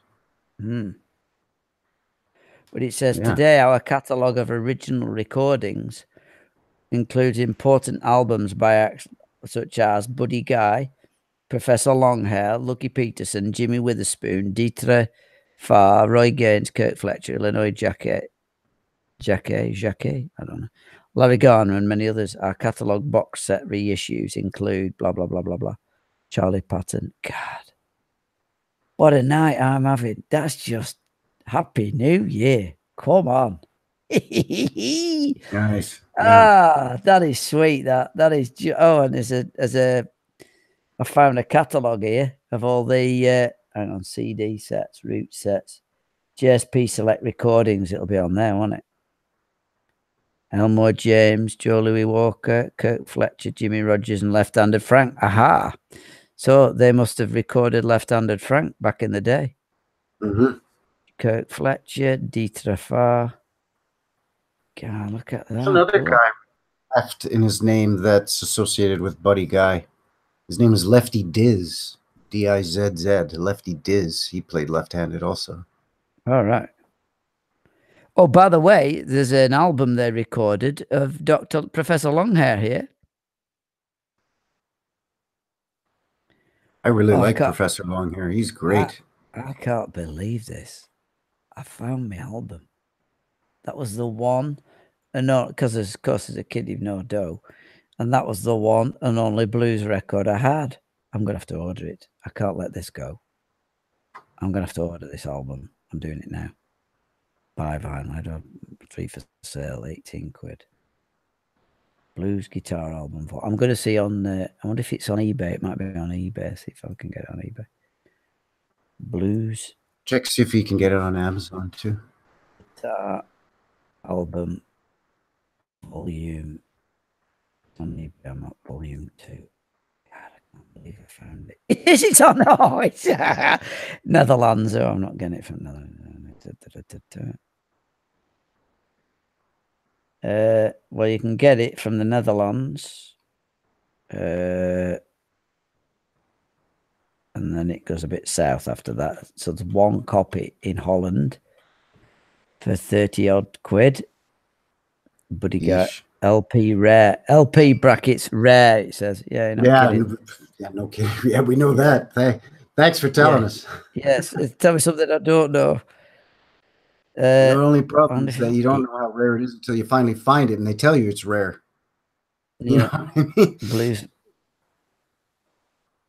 No, it's not even on Amazon. That just shows you. Like I said, I've kept my eye out for it for 10, 20 years. I've been looking for that for a long time. I better find it in the loft now if I go looking.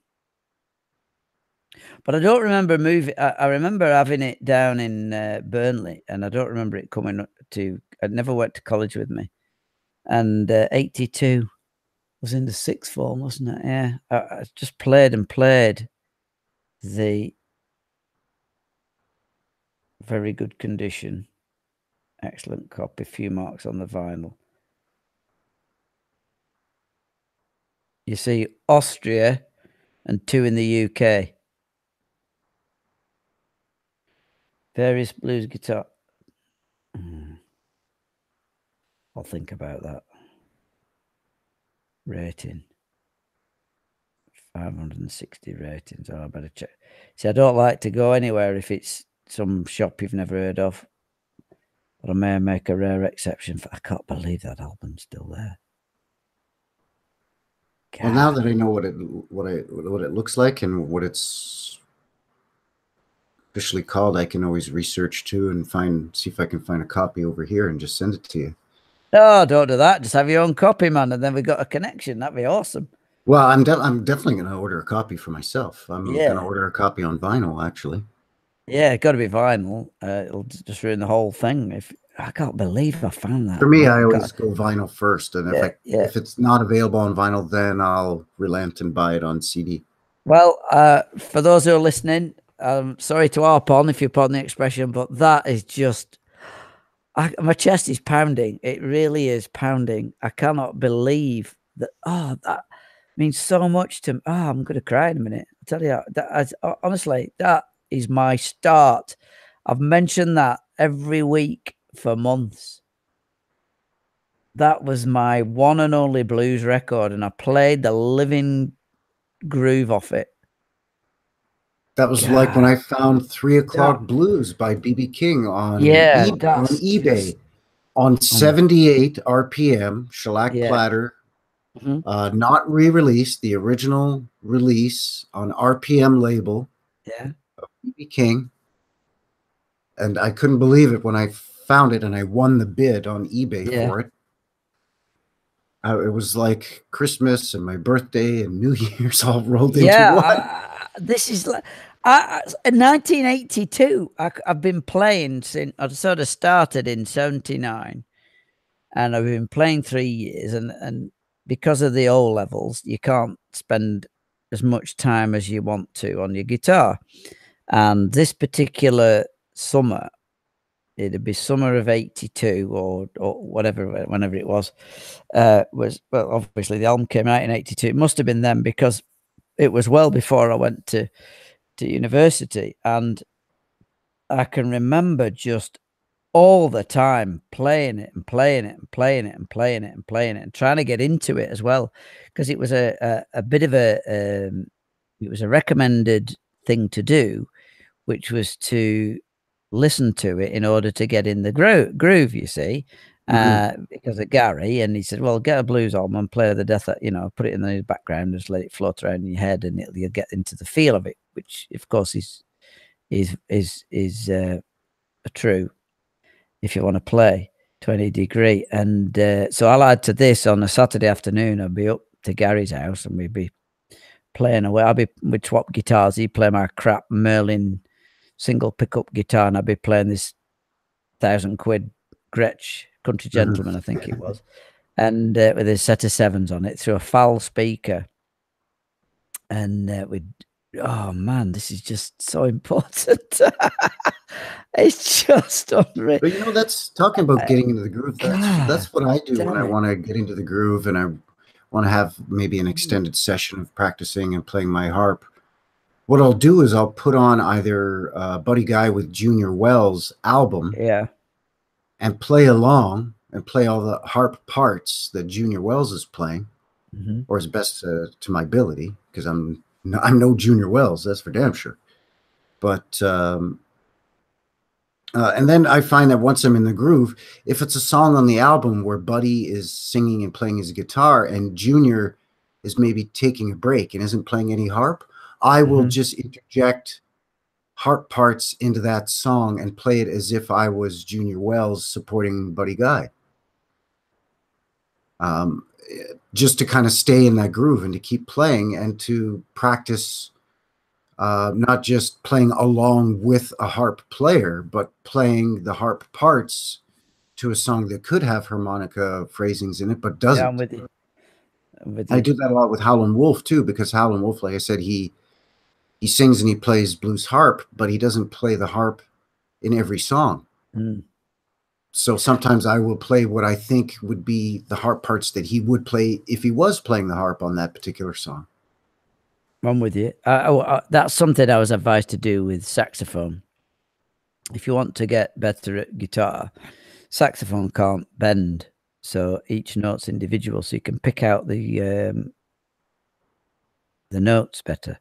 Oh, okay. So if you follow some blues sax or jazz sax, or any sax for that matter, you can pick them out easy. It's easy to tune your ear to the. That's one piece of advice I was given earlier. In my opinion, the bluesiest saxophone players are guys like Eddie Cleanhead Vinson and Charlie Parker. And you know what? John Coltrane. I mean, John Coltrane was considered a jazz saxophonist, but he was very bluesy, if you know what I mean. Much like Miles Davis is a jazz trumpeter, but he's very bluesy.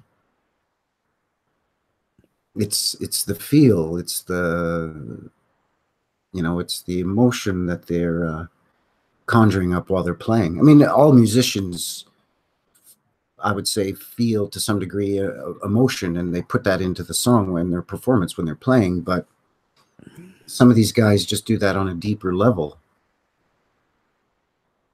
So you knew who Hound Dog Taylor was then? Me? Oh yeah, for sure. Hound Dog Taylor and his House Rockers. Yeah, great slide player, and he's got a great voice.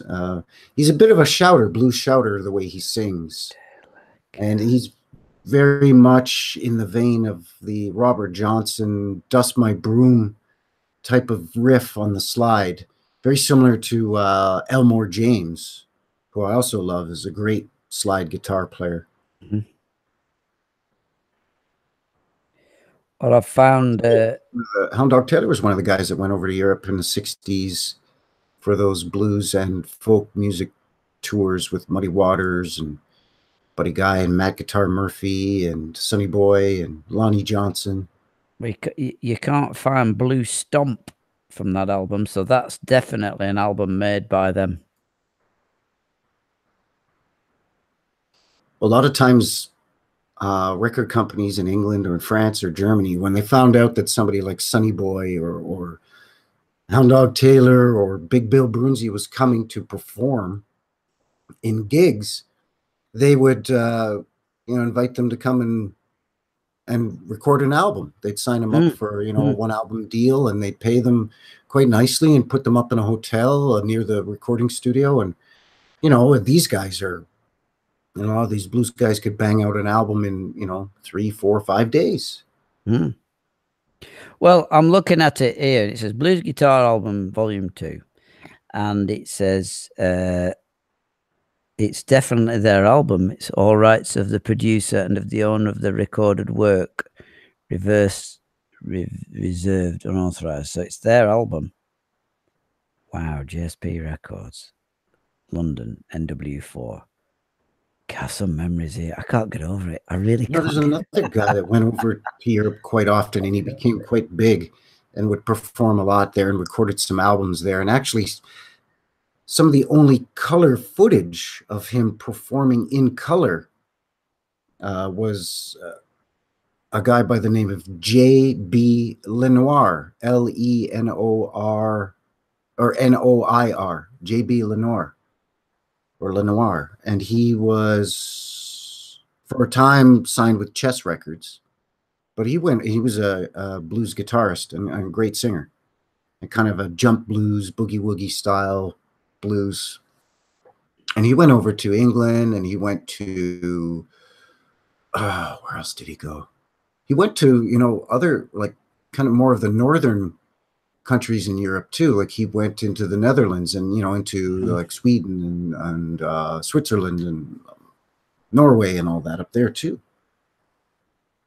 And he used to stay in, let's say a club owner would have JB come over to perform in his club, let's say in Germany. He could afford to fly him out and pay him for the gig, but maybe couldn't afford to put him up in a hotel, so they would just stay at their homes. A lot of that happened. That Big Bill Brunzi did that. J.B. Lenoir did that.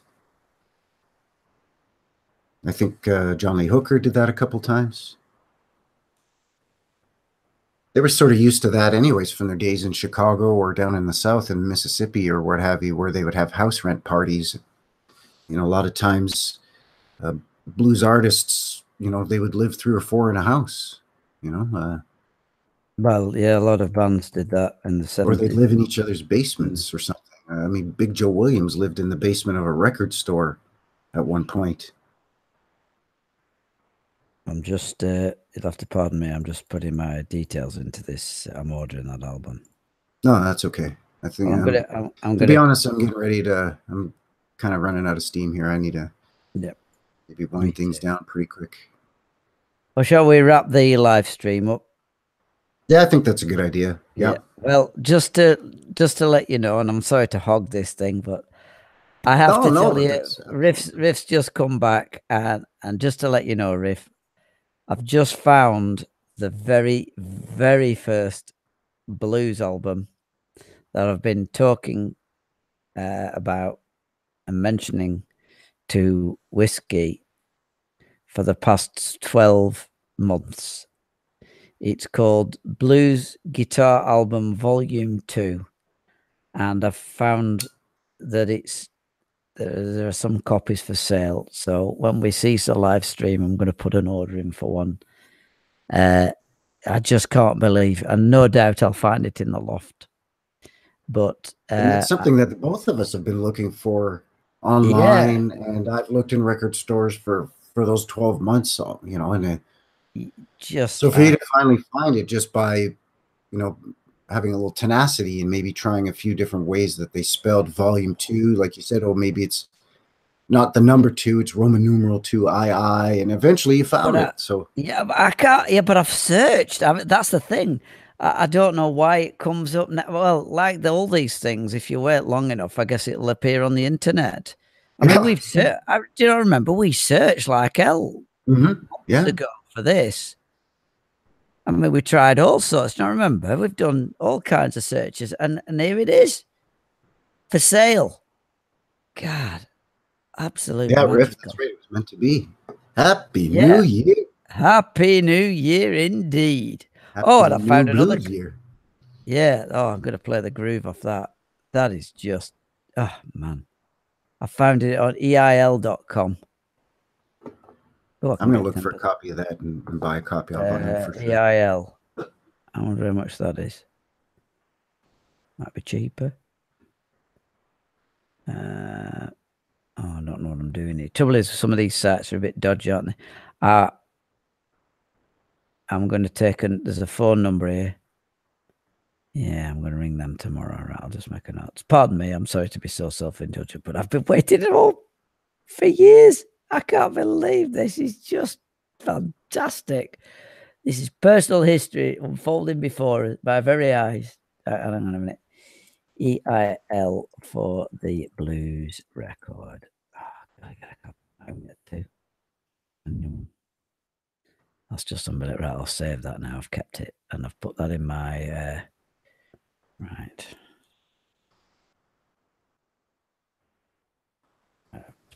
I'll buy that tomorrow because I want to ring them up and make sure it's a bona fide company. Right, so there you go. It's been an absolute unbelievable way to finish a stream. And a great way to start the new year. See the post at... Oh, hang on. Zoom's playing guitar. Have you posted a video? Oh, yeah. He actually, I've already found it and bookmarked it, so I'll send you the link. Oh, yeah, do. Right, okay. Well, yeah, honestly, Riff, once you start your journey, you just... Oh, man, it's just...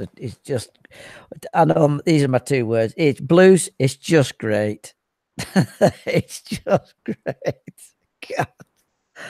I found that album. I'm not going to sleep tonight. That's a prayer answered. I'm telling you. Anyway, I'll shut up.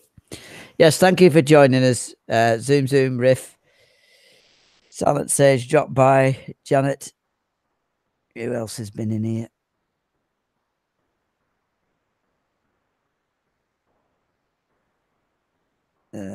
Just having a look. Yeah, we've had Riff, Zoom, Silent Sage, Janet. What's I think there's a couple of other people that have been popping in and out listening and maybe not necessarily typing in the chat. Well, there's 6 watching. 2 of them are us. So I think we've nailed everybody. If we've missed you, you know who you are. And thank you so much for listening. I can't contain myself. I can't believe it. I feel like a little lad. The toy. Ah, dear. All right. So, yes, enjoy your new year. Enjoy all year. Listen to the blues all the time. Well, not just the blues, but any music really, but particularly the blues with this emphasis on Buddy Guy. Watch out for our top 5s, top 10s. We'll start to do those. Any final thoughts, Whiskey? I feel like I'm in charge. I feel dead important. It's normally you doing this. Any final thoughts? That's fine. It's our channel. We share it. And well, I was just going to basically echo what you're saying. You know, try to listen, or if you're a musician, play a little bit of blues. You know, if not every day, a couple of times a week. Make sure that you not only practice and observe it, but you know, really gain a great appreciation and an understanding for the historical significance and the rich cultural history behind the music, the feel of the music, the stories within the lyrics, the stories of the artists themselves. And I agree, it's blues. It's just great. It's a beautiful and wonderful thing. So yeah, again, thanks everybody for coming by and joining us and listening in, and those that'll tune in later on to Harp and Guitar, People in Music. Yeah. And Happy New Year. Happy Blue New Year. Absolutely. All right, so I think that's going to do it for today. So thanks a lot, everybody, for coming by, and please don't forget to like and share and subscribe. And if you like blues content, you know, blues guitar, blues harp, harmonica, record reviews, blues discussions like we've been having here today, you know, by all means, come by and check out our channel. And I think that if you're really into the blues, I think you'll find that we provide a lot that you'll really like, because we're very laid back and we just do it because it's our passion. We're not experts in our fields by any means, but it's something that's very accessible to all of us, and that's one of the things that we love about the blues.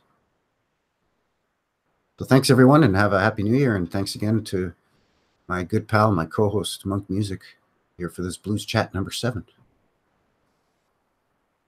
So thanks, everyone. Have a good day, and we'll talk to you soon. Take care. Bye-bye.